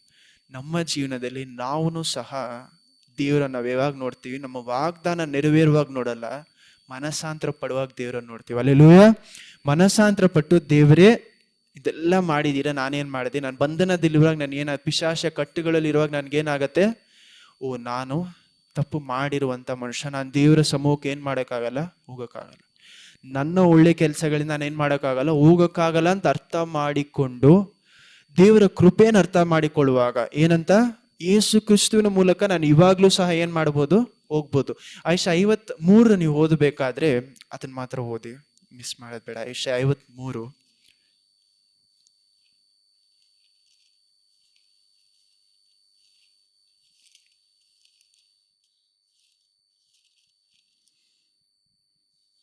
6-7. ಯೆಶಾಯ 53 ವಚನ 6-7. ನಾವೆಲ್ಲರೂ ಕುರಿಗಳಂತೆ ದಾರಿ ತಪ್ಪಿ ತುಳುಲುತ್ತಿದ್ದೆವು, ಪ್ರತಿಯೊಬ್ಬನು ತನ್ನ ತನ್ನ ದಾರಿಯನ್ನು ಹಿಡಿಯುತ್ತಿದ್ದನು. ನಮ್ಮೆಲ್ಲರ ದೋಷ ಫಲವನ್ನು ಕರ್ತರು ಅವರ ಮೇಲೆ ಹಾಕಿದರು. ಅವರು ಬಾಧೆಗೆ ಒಳಗಾಗಿ ತನ್ನನ್ನು ತಗ್ಗಿಸಿಕೊಂಡರು. ಬಾಯಿ ತೆರಲಿಲ್ಲ. ವಧ್ಯಸ್ಥಾನಕ್ಕೆ ಒಯ್ಯಲ್ಪಡುವ ಕುರಿಯಂತೆಯೂ ಉಣ್ಣೆ ಕತ್ತರಿಸುವವರ ಮುಂದೆಯೂ ಮೌನವಾಗಿರುವ ಕುರಿ ಹಾಗೆ ಇದ್ದರು. 4-5 ಓದಿ. ನಿಜವಾಗಿಯೂ ನಮ್ಮ ಸಂಕಷ್ಟಗಳನ್ನು ಅನುಭವಿಸಿದರು. ಅವರ ಹೊತ್ತ ಹೊರೆಯು ನಮ್ಮ ಸಂಕಟವೇ ಹೌದು. ನಾವಾದರೂ ಅವರು ದೇವರಿಂದ ಬಾಧಿತರು, ಪೆಟ್ಟು ತಿಂದವರು, ಕುಗ್ಗಿಸಲ್ಪಟ್ಟವರು ಎಂದು ಭಾವಿಸಿಕೊಂಡವು. ನಮ್ಮ ದ್ರೋಹಗಳ ದೆಸೆಯಿಂದ ಅವರಿಗೆ ಗಾಯವಾಯಿತು. ನಮ್ಮ ಅಪರಾಧಗಳ ನಿಮಿತ್ತ ಅವರು ಜಜ್ಜಲ್ಪಟ್ಟರು. ನಮಗೆ ಸುಖಕ್ಷೇಮವನ್ನು ಉಂಟು ಮಾಡುವ ದಂಡನೆಯನ್ನು ಅವರು ಅನುಭವಿಸಿದರು. ಆಮೇಲೆ ಅವರ ಬಾಸುಂಡೆಗಳಿಂದ ನಮಗೆ ಗುಣವಾಯಿತು. ಆಮೇಲೆ ಆಮೆನ್. ನೋಡಿ ಏನು ಹೇಳ್ತಾ ಇದ್ದಾರೆ, ನಾನು ಅನುಭವಿಸ್ಬೇಕಾಗಿರುವಂಥ ಪನಿಷ್ಮೆಂಟ್ನ ಯಾರು ಹೊರ್ತಾ ಇದ್ದಾರೆ? ದೇವರು ಹೊರ್ತಾ ಇದ್ದಾರೆ. ಯೇಸು ಕ್ರಿಸ್ತ ಅದೆಲ್ಲವನ್ನು ಹೊರತಿರುವಂಥ ಕಾರಣದಿಂದ ನಾನೇನು ಮಾಡ್ಬೋದು? ಅವರ ಸಮೂಹಕ್ಕೆ ಸುಲಭವಾಗಿ ನಾವು ಹೋಗಿ ನಿಂತ್ಕೊಳ್ಬೋದು. ಇದನ್ನೇ Hebrews 6ನೇ ಅಧ್ಯಾಯದಲ್ಲಿ 12ರಿಂದ ನೀವು ಲಾಸ್ಟ್ವರೆಗೂ ಓದುವಾಗ ಹೇಳ್ತಾರೆ. ನಾವು Hebrews 6ನೇ ಅಧ್ಯಾಯದಲ್ಲಿ ಏನು ಹೇಳ್ತಾರೆ? ನಿಮಗೆ ವಾಗ್ದಾನ ಕೊಟ್ಟಂಥ ದೇವರು ಅವರ ಹೆಸರಿನ ಮೇಲೆ ವಾಗ್ದಾನ ಕೊಡ್ತಾರೆ. ಏನಕ್ಕೋಸ್ಕರ ಅಂದರೆ ಅವರ ಹೆಸರ ಮೇಲೆ ಕೊಟ್ಟಂಥ ವಾಗ್ದಾನವನ್ನು ಏನು ಮಾಡೋಕ್ಕಾಗಲ್ಲ, ಅವ್ರು ಮುರಿಯೋಕ್ಕಾಗಲ್ಲ. ಆ ಕಾರಣದಿಂದ, ಆ ವಾಗ್ದಾನದ ಕಾರಣದಿಂದ ಅಲ್ಲಿ ಏನು ಹೇಳ್ತಾರೆ ಗೊತ್ತಾ? ನೀವು ದೇವರ ಸಮೂಹಕ್ಕೆ ಏನು ಮಾಡ್ಬೋದಂತೆ? ಹೋಗ್ಬೋದು. ಇದೇನಕ್ಕೋಸ್ಕರ ಹೇಳಿದೆ ಅಂದರೆ, ಇಲ್ಲಿ ಏನು ಮಾಡ್ತಾ ಇದ್ದಾರೆ? ನಾನು ದೇವರ ಸಮೂಹಕ್ಕೆ ಹೋಗ್ಬೋದು, ನಾನು ದೇವರ ಹತ್ರ ಅತಿಶಯ ಪಡೆದುಕೊಳ್ಳುವುದು ನನ್ನ ಒಳ್ಳೆತನದಿಂದ ಅಲ್ಲ ಅಂತ ನಾನು ಏನು ಮಾಡಬೇಕು? ಅರ್ಥ ಮಾಡ್ಕೊಬೇಕು. ನಮಗೆ ಅರ್ಥ ಆಗೋವರೆಗೂ ದೇವ್ರು ನಮ್ಮನ್ನು ಏನು ಮಾಡಿರ್ತಾರೆ? ಆ ಜಾಗದಲ್ಲಿ ಬಿಟ್ಟಿರ್ತಾರೆ. ಯಾಕಂದರೆ ದೇವರು ನಮ್ಮನ್ನು ಅಲ್ಲಿ ಬಿಟ್ಟು ನೋಡಬೇಕು ಅಂತ ಅವ್ರಿಗೇನಿಲ್ಲ, ಆಸೆ ಇಲ್ಲ. But god CARES. ದೇವ್ರಿಗೇನು ತುಂಬ ಮುಖ್ಯ ಅಂದರೆ ನಾವು ಸಂತೋಷವಾಗಿರ್ಬೇಕು, ಸಮಾಧಾನ ಆಗಿರ್ಬೇಕು ಅಂತ ದೇವ್ರಿಗೆ ಮುಖ್ಯ ಇಲ್ಲ. ನನ್ನ ಗುಣ ದೇವರಿಗೆ ಮುಖ್ಯ. ನನ್ನನ್ನು ಕಂಫರ್ಟಬಲ್ ಆಗಿ, ನನ್ನನ್ನು ಸಂತೋಷವಾಗಿ, ಸೌಖ್ಯವಾಗಿ ಇಡಬೇಕು ಅಂತ ಆಸೆ ಪಡ್ತಾರೆ. ಆಸೆ ಪಡುವುದು ಬೇರೆ, ಅದ್ರ ಮುಖ್ಯವಾದ ವಿಷಯ ಏನು? ಅದಕ್ಕಿಂತ ಮುಖ್ಯವಾದಂಥ ವಿಷಯ ನನ್ನ ಗುಣ. ನನ್ನ ಗುಣ ಮಾರ್ಪಡುವವರೆಗೂ ದೇವ್ರು ನಮ್ಮನ್ನು ಏನು ಮಾಡಲ್ಲ, ಆ ಜಾಗದಿಂದ ತೆಗಳು. ನಾನು ಇಷ್ಟೇ ಕಷ್ಟಪಟ್ಟರು, ಎಷ್ಟೇ ಮಾಡಿದ್ರು, ನನ್ನ ಒಳ್ಳೆತನದ ಮೇಲೆ ನಾನು ಪ್ರಾರ್ಥನೆ ಮಾಡುವವರೆಗೂ ನಾನೇನು ಮಾಡೋಕ್ಕಾಗಲ್ಲ, ಅತಿಶಯನ ಪಡ್ಕೊಳಕ್ಕಾಗಲ್ಲ. ನಾನು ಹೆಚ್ಚಾಗಿ 2 ವಿಷಯಗಳು ಏನು ನೋಡ್ಕೊಂಡು ಇವತ್ತು ನಾವು ತಟ್ಟುವಾಗ ಪವಿತ್ರಾತ್ಮರಿಗೋಸ್ಕರ ಏನು ಮಾಡಬೇಕು? ಕೇಳಬೇಕು ದೇವ್ರ ಹತ್ರ. ನಾವು ಹುಡುಕುವಾಗ ಏನು ಕೇಳಬೇಕು? ಅಭಿಷೇಕವನ್ನು, ಪವಿತ್ರಾತ್ಮರನ್ನು ಹುಡುಕಬೇಕು. ಅದನ್ನ ಮಾತ್ರ ಹುಡುಕದೆ ನೆಕ್ಸ್ಟ್ ಏನಕ್ಕೋಸ್ಕರ ನಾವು ಹುಡುಕ್ಬೇಕು? ನಾನು ಹೋಗ್ತಾ ಇರುವುದು, ಆ ಹುಡುಕುವಂಥ ಸ್ಥಳಕ್ಕೆ ನಾನು ಹೋಗ್ತಾ ಇರೋದಕ್ಕೆ ಕಾರಣ ಯಾರು? ಯೇಸು ಕ್ರಿಸ್ತು. ಆ ಯೇಸು ಕ್ರಿಸ್ತು ಅಂತ ಆ ಒಂದು ಮನಸ್ಸಾಂತರ ಪಟ್ಟು ತಗ್ಗಿಸ್ಕೊಂಡು ನಾವು ಒಳಗಡೆ ಹೋಗುವಾಗ, ನಾನು ಏನಕ್ಕೋಸ್ಕರ ಏನು ಹುಡ್ಕೋಕೆ ಹೋಗ್ತಾ ಇಲ್ಲ, ನಾನು ಅತಿಶಯ ಹುಡ್ಕೋಕೆ ಹೋಗ್ತಾ ಇಲ್ಲ. ಏನು ಹುಡ್ಕೋಕೆ ಹೋಗ್ತಾ ಇದ್ದೀವಿ? ಅವರನ್ನು ಹುಡ್ಕೋಕೆ ಹೋಗ್ತಾ ಇದ್ದೀವಿ. ಯಾಕಂದರೆ ಅವರು ಏನು ಮಾಡ್ಬೋದು? ನನ್ನ ಜೀವನದಲ್ಲಿ ಅತಿಶಯ ಮಾಡ್ಬೋದು. ಹಲ್ಲೆಲೂಯಾ. ಅವರನ್ನು ನಾನು ಹುಡುಕಿ ಹೋಗುವಾಗ ಯಾವ ರೀತಿ ಹೋಗ್ತಾ ಇದ್ದೀನಿ? ಯೇಸು ಕ್ರಿಸ್ತುವಿನ ಮೂಲಕ ನಾನು ಅಲ್ಲಿ ಹೋಗುವಾಗ ಏನು ಮಾಡ್ತಾ ಇದ್ದೀನಿ? ನಮ್ಮ ಅತಿಶಯ ನಮ್ಮನ್ನು ಹುಡುಕಿ ಬರುತ್ತೋ ಇಲ್ವೋ, ಅವ್ರ ಅಭಿಷೇಕ ಏನಾಗುತ್ತೆ? ನಮ್ಮನ್ನು ಹುಡುಕಿ ಬರುತ್ತೆ. Hallelujah, hallelujah. ಸರಿ, ಆಯಿತು. ಒಂದೇ ಒಂದು ಪ್ರಶ್ನೆ ಕೇಳ್ತೀನಿ, ಬೈಬಲ್ ಪ್ರಶ್ನೆ ಅಲ್ಲ, ನಾರ್ಮಲ್ ಆದ ಪ್ರಶ್ನೆ. ನಿಮಗೆ ದೇವರು ಹೇಳ್ತಾರೆ, ಇನ್ನೇನು 1 ದಿವಸ ನೀನು ಜೀವನವಾಗಿರ್ತೀಯ ಅಂತ, ಇನ್ನು ಜೀವಂತವಾಗಿರ್ತೀಯ, ನಾಳೆ ಏನಾಗ್ತೀಯ? ಸದ ಹೋಗ್ತೀಯ ಅಂತ ದೇವ್ರು ನಿಮ್ಮ ಹತ್ರ ಹೇಳ್ತಾ ಇದ್ದಾರೆ ಅಂತ ಇಟ್ಕೊಳ್ಳಿ, ಅಂತ ಎಕ್ಸಾಂಪಲ್ಗೆ ಇಟ್ಕೊಳ್ಳಿ. ನೀವೇನು ಮಾಡ್ತೀರಾ? ನಿಮ್ಗೆ ಹೇಳ್ತಾರೆ, ಜನರಲ್ ಆಗಿ ಹೇಳ್ತಾರೆ, ಇದೇ ನಿನ್ನ ಲಾಸ್ಟ್ ಡೇ, ನೆಕ್ಸ್ಟ್ 24 hours ಏನು ನಿನ್ನ ಲಾಸ್ಟ್ ಡೇ. ಹಂಗೆ ದೇವ್ರು ನಿಮ್ಗೆ ಹೇಳಿದ್ರೆ ನೀವೇನು ಮಾಡ್ತೀರಾ? ಸುಲಭವಾದ ಪ್ರಶ್ನೆ ತಾನೆ. ಏನು ಪ್ರಾರ್ಥನೆ ಮಾಡ್ತೀರ? ಅಲ್ಲ, ಇನ್ನೇನು ನನ್ನ ಜೀವನ ಇಲ್ಲಿ ಮುಗೀತು, ನೆಕ್ಸ್ಟ್ ಅಷ್ಟೇ ಮುಗೀತು ಅಂತ ಹೇಳುವಾಗ ನೀವೇನು ಮಾಡ್ತೀರಾ? ಸುಲಭವಾಗಿ ಯೋಚನೆ ಮಾಡಿ ನೋಡಿ. ಒಂದು ಮನುಷ್ಯನಾಗಿದ್ರೆ ಏನು ಮಾಡ್ತೀರಾ? ಅಲ್ಲ, ಪ್ರಾರ್ಥನೆ ಬಿಡಿ, ಸರಿ ಆಯ್ತು, ಪ್ರಾರ್ಥನೆ ಎಲ್ಲ ಆಯ್ತು, ಮುಗೀತು ಅಂತ ಇಟ್ಕೊಳ್ಳಿ, ಅಷ್ಟೇ ಫೈನಲೈಸ್ ಆಯ್ತು, ಇನ್ನು ಒಂದೇ ದಿವಸ ಇರಬೇಕು ಅಂತ, ಏನು ಮಾಡ್ತೀರಾ? ಓಕೆ, ಓಕೆ, ಸರಿ, ಚರ್ಚಿಗೆ ಇನ್ಫಾರ್ಮ್ ಮಾಡ್ತೀನಿ ಅಂತ ಇದ್ದಾರೆ. ಓಕೆ, ಹಾಂ, ಸರಿ ಆಯಿತು. ಓಕೆ, ಸರಿ, ಇನ್ನೇನು ಸರಿ, ಎಲ್ಲ ಮುಗೀತು, ನಿಮ್ಮ ಜೀವನದಲ್ಲಿ ಎಲ್ಲ ಮುಗೀತು ಅಂತ ಇಟ್ಕೊಳ್ಳಿ, ಎಲ್ಲ ಕೆಲಸ ಮುಗೀತು, ಒಂದು ವಯಸ್ಸಾಗಿದ್ದೀರಾ, ಇನ್ನೇನು ಇವಾಗ ಹೋದ್ರೂ ಪರವಾಗಿಲ್ಲ ಅಂತ, ಅಷ್ಟು ವಯಸ್ಸಾಗಿದೆ ಅಂತ ಇಟ್ಕೊಳ್ಳಿ, ಎಲ್ಲ ನಿಮ್ಮ ಜೀವನದಲ್ಲಿ ನೋಡ್ಬೇಕಾದೆಲ್ಲ ನೋಡಿದ್ದು, ಎಲ್ಲ ಮುಗೀತು, ಆವಾಗ ಏನು ಮಾಡ್ತೀರಾ ಲಾಸ್ಟ್ ಆಗಿದ್ರೆ?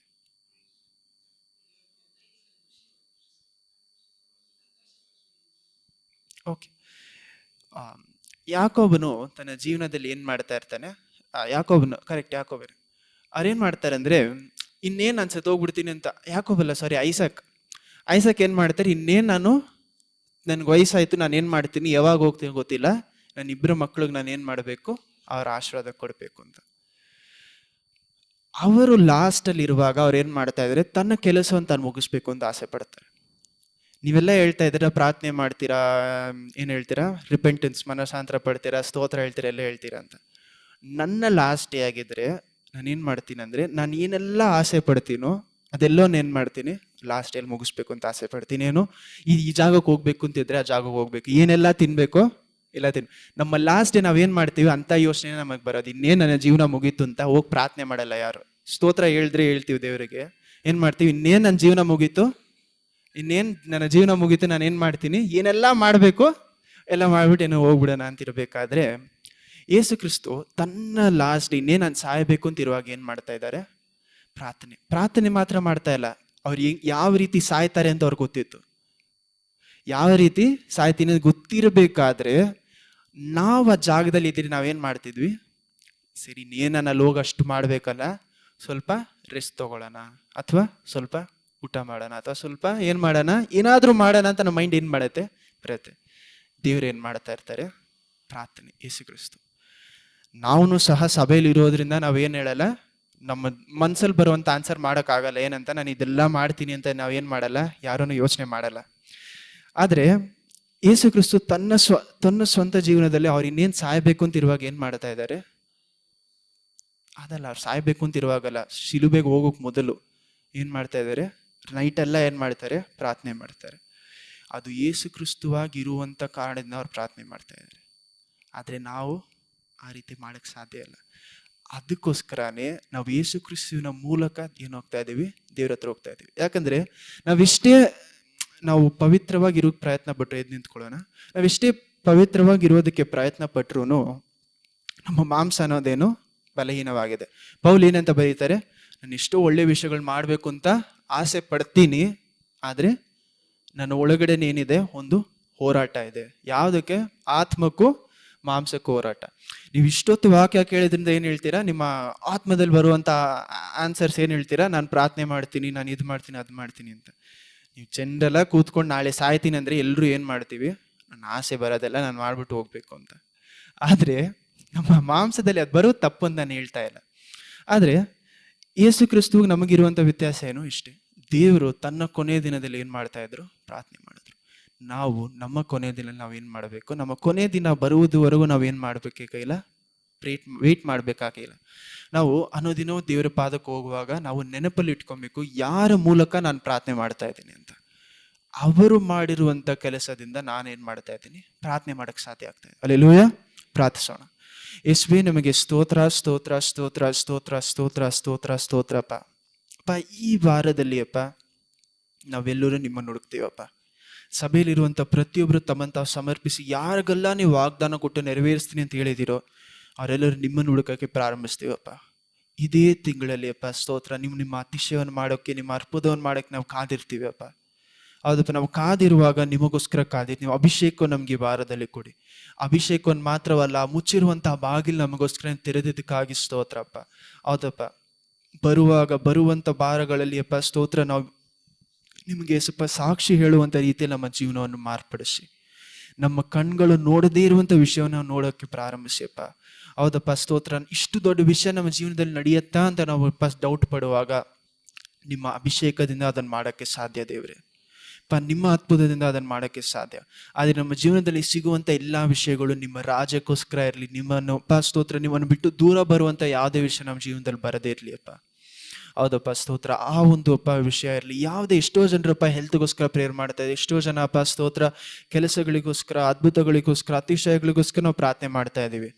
ಹೌದಪ್ಪ ಸ್ತೋತ್ರ, ನಿಮ್ಮ ಚಿತ್ತಕ್ಕೆ ಅನುಸಾರವಾಗಿ ಈ ವಾರದಲ್ಲಿ ನಿಮ್ಮನ್ನು ಹುಡುಕುವಾಗಪ್ಪ ಬಾಗಿಲನ್ನು ನೀವೇ ತೆರೀರಿ ದೇವರೇ. ಹೌದಪ್ಪ, ಬರುವಂಥ ವಾರಗಳಲ್ಲಿ 2-3 ವಾರಗಳಲ್ಲಿ ನಿಮ್ಮನ್ನು ಸ್ತೋತ್ರ ನಾವು ಹುಡುಕಿಕೊಂಡು ಬರುವಾಗ ಸಾಕ್ಷಿಯಿಂದ ಸಂತೋಷದಿಂದ ಬರುವಾಗ ಸಹಾಯ ಮಾಡಿಯಪ್ಪ. ನಮಗೆ ಮುಚ್ಚಿರುವಂಥ ಆ ಬಾಗಿಲನ್ನು ಈ ಒಂದು ಅರಣ್ಯದಿಂದ ನಮ್ಮನ್ನು ಆಚೆ ಕರೆದುಕೊಂಡು ಹೋಗೋ ನಮ್ಮ ಅಭಿಷೇಕ ನಮ್ಮ ಮೇಲೆ ಇರಲಿ ಅಪ್ಪ. ಸ್ತೋತ್ರ, ನೀವು 2 ರೀತಿಯಾಗಿ ನಮ್ಮನ್ನಪ್ಪ ನೀವು ಯಾವಾಗಲೂ ಹೇಳ್ತೀರಪ್ಪ. ಅರಣ್ಯ ಕಾಂಡದಲ್ಲೂ ಸಹ 11ನೇ ಅಧ್ಯಾಯದಲ್ಲಿ ಹೇಳ್ತಿರಲ್ಲ. ಹೌದಪ್ಪ ಸ್ತೋತ್ರ, ನಮ್ಮ ಕಣ್ಮುಂದೆ ನೀವು 2 ಪಾದಗಳನ್ನು ಇಟ್ಟಿರ್ತೀರ. 2 ಪಾದಗಳಪ್ಪ, 2 ವೇಸ್ ಇಟ್ಟಿರ್ತೀರಪ್ಪ, 2 ದಾರಿಗಳನ್ನ ಇಟ್ಟಿರ್ತೀರ. ದಾರಿಯಲ್ಲಿ ಒಂದು ಕಡೆಯಲ್ಲಿ ನಮಗೆ ಯಾವಾಗಲೂ ಸ್ತೋತ್ರ ಆಶೀರ್ವಾದ ಇರುತ್ತೆ, ಇನ್ನೊಂದು ಕಡೆಯಲ್ಲಿ ನಮಗೆ ಶಾಪ ಇರುತ್ತೆ. ಇದೇ ನಾವು ಸ್ವಲ್ಪ ನಿಮಗೆ ವಿರೋಧವಾಗಿ ಹೋಗಿ ನಮ್ಮ ಬಲಿಪೀಠವನ್ನು ಕೆಟ್ಟದಾದ ಜಾಗಗಳನ್ನ ನಾವು ಕಟ್ಟುವಾಗ, ಮನುಷ್ಯರ ಮೇಲೆ ನಾವು ಕಟ್ಟುವಾಗ ಸ್ವಲ್ಪ ಸ್ತೋತ್ರ ಆ ಒಂದು ಬಲಿಪೀಠ ನಾಶವಾಗಿ ಹೋಗುತ್ತೆ. ನಮಗೆ ಸಿಗಬೇಡ ಅನ್ನುವಂಥ ವಿಷಯಗಳು ನಮ್ಮ ಜೀವನದಲ್ಲಿ ನಡೆಯುತ್ತೆ. ಆದರೆ ಅದೇ ಯೆರೆಮೀಯನಿಗೆ ಹೇಳ್ತಿರಲ್ಲ, ನೀನು ನನ್ನನ್ನು ಹುಡುಕಿಕೊಂಡು ಬಾ, ನನ್ನ ಎಲ್ಲ ನೀಡ್ಸ್ನ ನಾನು ಪೂರೈಸ್ತೀನಿ ಅಂತ.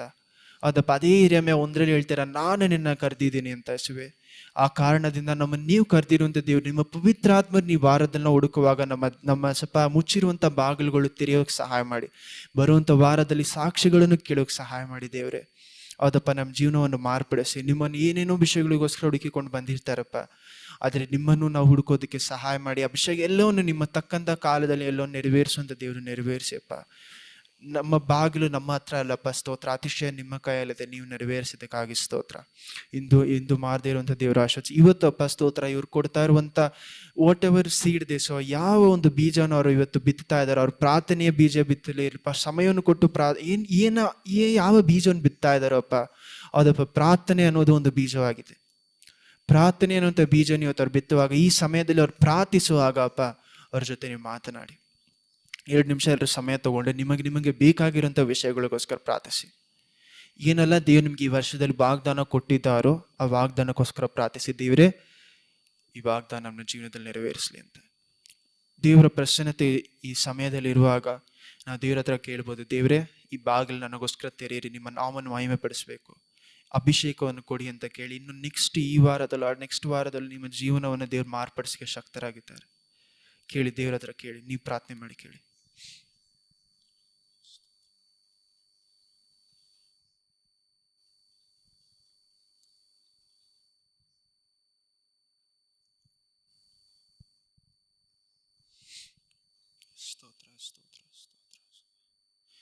ಹೌದಪ್ಪ, ಸ್ತೋತ್ರ. ಪ್ರತಿಯೊಬ್ಬರಿಗೆ ಏನೆಲ್ಲ ನೀಡ್ಸ್ ಇದೆ ಅಂತ ನಮಗೆ ತಿಳಿದಿದೆ ದೇವರೇ. ಮೊದಲು ಅವರನ್ನು ಅಭಿಷೇಕಿಸಿ, ಆ ಒಂದು ವಿಷಯವನ್ನು ಪಡೆದುಕೊಳ್ಳೋದು ಮೊದಲು ಅವರ ಗುಣವನ್ನು ಮಾರ್ಪಡಿಸಿ ಅವ್ರನ್ನ ಅಭಿಷೇಕಿಸಪ್ಪ. ಯಾರಿಗೆಲ್ಲ ಈ ಬರುವಂಥ ವಾರದಲ್ಲಿ ಅತಿಶಯ ಕೊಡಬೇಕು ಅಂತ ಕಾದಿದ್ದೀರೋ ಅವರ ಜೀವನದಲ್ಲಿ ಇರುವಂಥ ಬಾಗಿಲುಗಳು ನೀವು ತೆರೆಯಿರಿಯಪ್ಪ. ಹೌದಪ್ಪ ಸ್ತೋತ್ರ. ಬರುವಂಥ ವಾರದಲ್ಲಿ ಅಪ್ಪ ಸ್ತೋತ್ರ, ನಾವು ಟೆಸ್ಟ್ ಮನಿ ಕೇಳೋದಕ್ಕೆ ಸಹಾಯ ಮಾಡಿಯಪ್ಪ. ಹೌದಪ್ಪ, ಈ ವರ್ಷವನ್ನು ಮುಗಿಸುವಾಗ ಅಪ್ಪ ಸ್ತೋತ್ರ, ನಿಮ್ಮ ಅತಿಶಯದಿಂದ ನಿಮ್ಮ ಸಾಕ್ಷಿಯೊಡನೆ ನಾವೆಲ್ಲರೂ ಮುಗಿಸೋದಕ್ಕೆ ಸಹಾಯ ಮಾಡಿ. ಹೌದಪ್ಪ ಸ್ತೋತ್ರ. ಎಲ್ಲದಕ್ಕಿಂತ ಮೇಲೆಪ್ಪ ನಿಮ್ಮ ಜೊತೆ ಇರುವಂಥ ಅನ್ಯೂನತೆ ಹೆಚ್ಚಾಗಲಿ ಅಪ್ಪ. ಹೌದಪ್ಪ, ನಿಮ್ಮ ವಾಕ್ಯದಲ್ಲಿ ಇದೆಯಲ್ಲ, ಪೌಲ್ ಬರೀತಾರಲ್ಲ, ಹೌದಪ್ಪ, ತಂದೆಯಾದ ದೇವರ ಪ್ರೀತಿಯು, ಪವಿತ್ರಾತ್ಮರ ಅನ್ಯೂನತೆ, ಸೌಖ್ಯವು ಎಂದೆಂದಿಗೂ. ಹೌದಪ್ಪ ಸ್ತೋತ್ರ. ಯೇಸು ಕ್ರಿಸ್ತುವಿನ ಆ ಒಂದು ಕೃಪೆಯಪ್ಪ, ಎಲ್ಲದಕ್ಕ ಮೇಲೆ ನಮಗೆ ಬೇಕಾದಂಥ ದೊಡ್ಡ ವಿಷಯ ನಮ್ಮ ಪ್ರೀತಿ, ಯೇಸು ಕ್ರಿಸ್ತುವಿನ ಕೃಪೆಯಪ್ಪ. ಹೌದಪ್ಪ, ಅದೆಲ್ಲವನ್ನು ಸೇರಿಸುವುದು ಪವಿತ್ರಾತ್ಮರ ಜೊತೆಯಲ್ಲಿರುವಂಥ ಅನ್ಯೂನತೆ. ನಮ್ಮ ಜೀವನದಲ್ಲಿ ನಿಮ್ಮ ಅನ್ಯೂನತೆ ಹೆಚ್ಚಾಗಲಿ. ಹೌದಪ್ಪ, ಎಲ್ಲವನ್ನು ಯೇಸು ಕ್ರಿಸ್ತ ನಾಮದಲ್ಲಿ ಬೇಡಿ ಹೊಂದಿದ್ದೇವೆ ತಂದೆಯೇ, ಆಮೇನ್.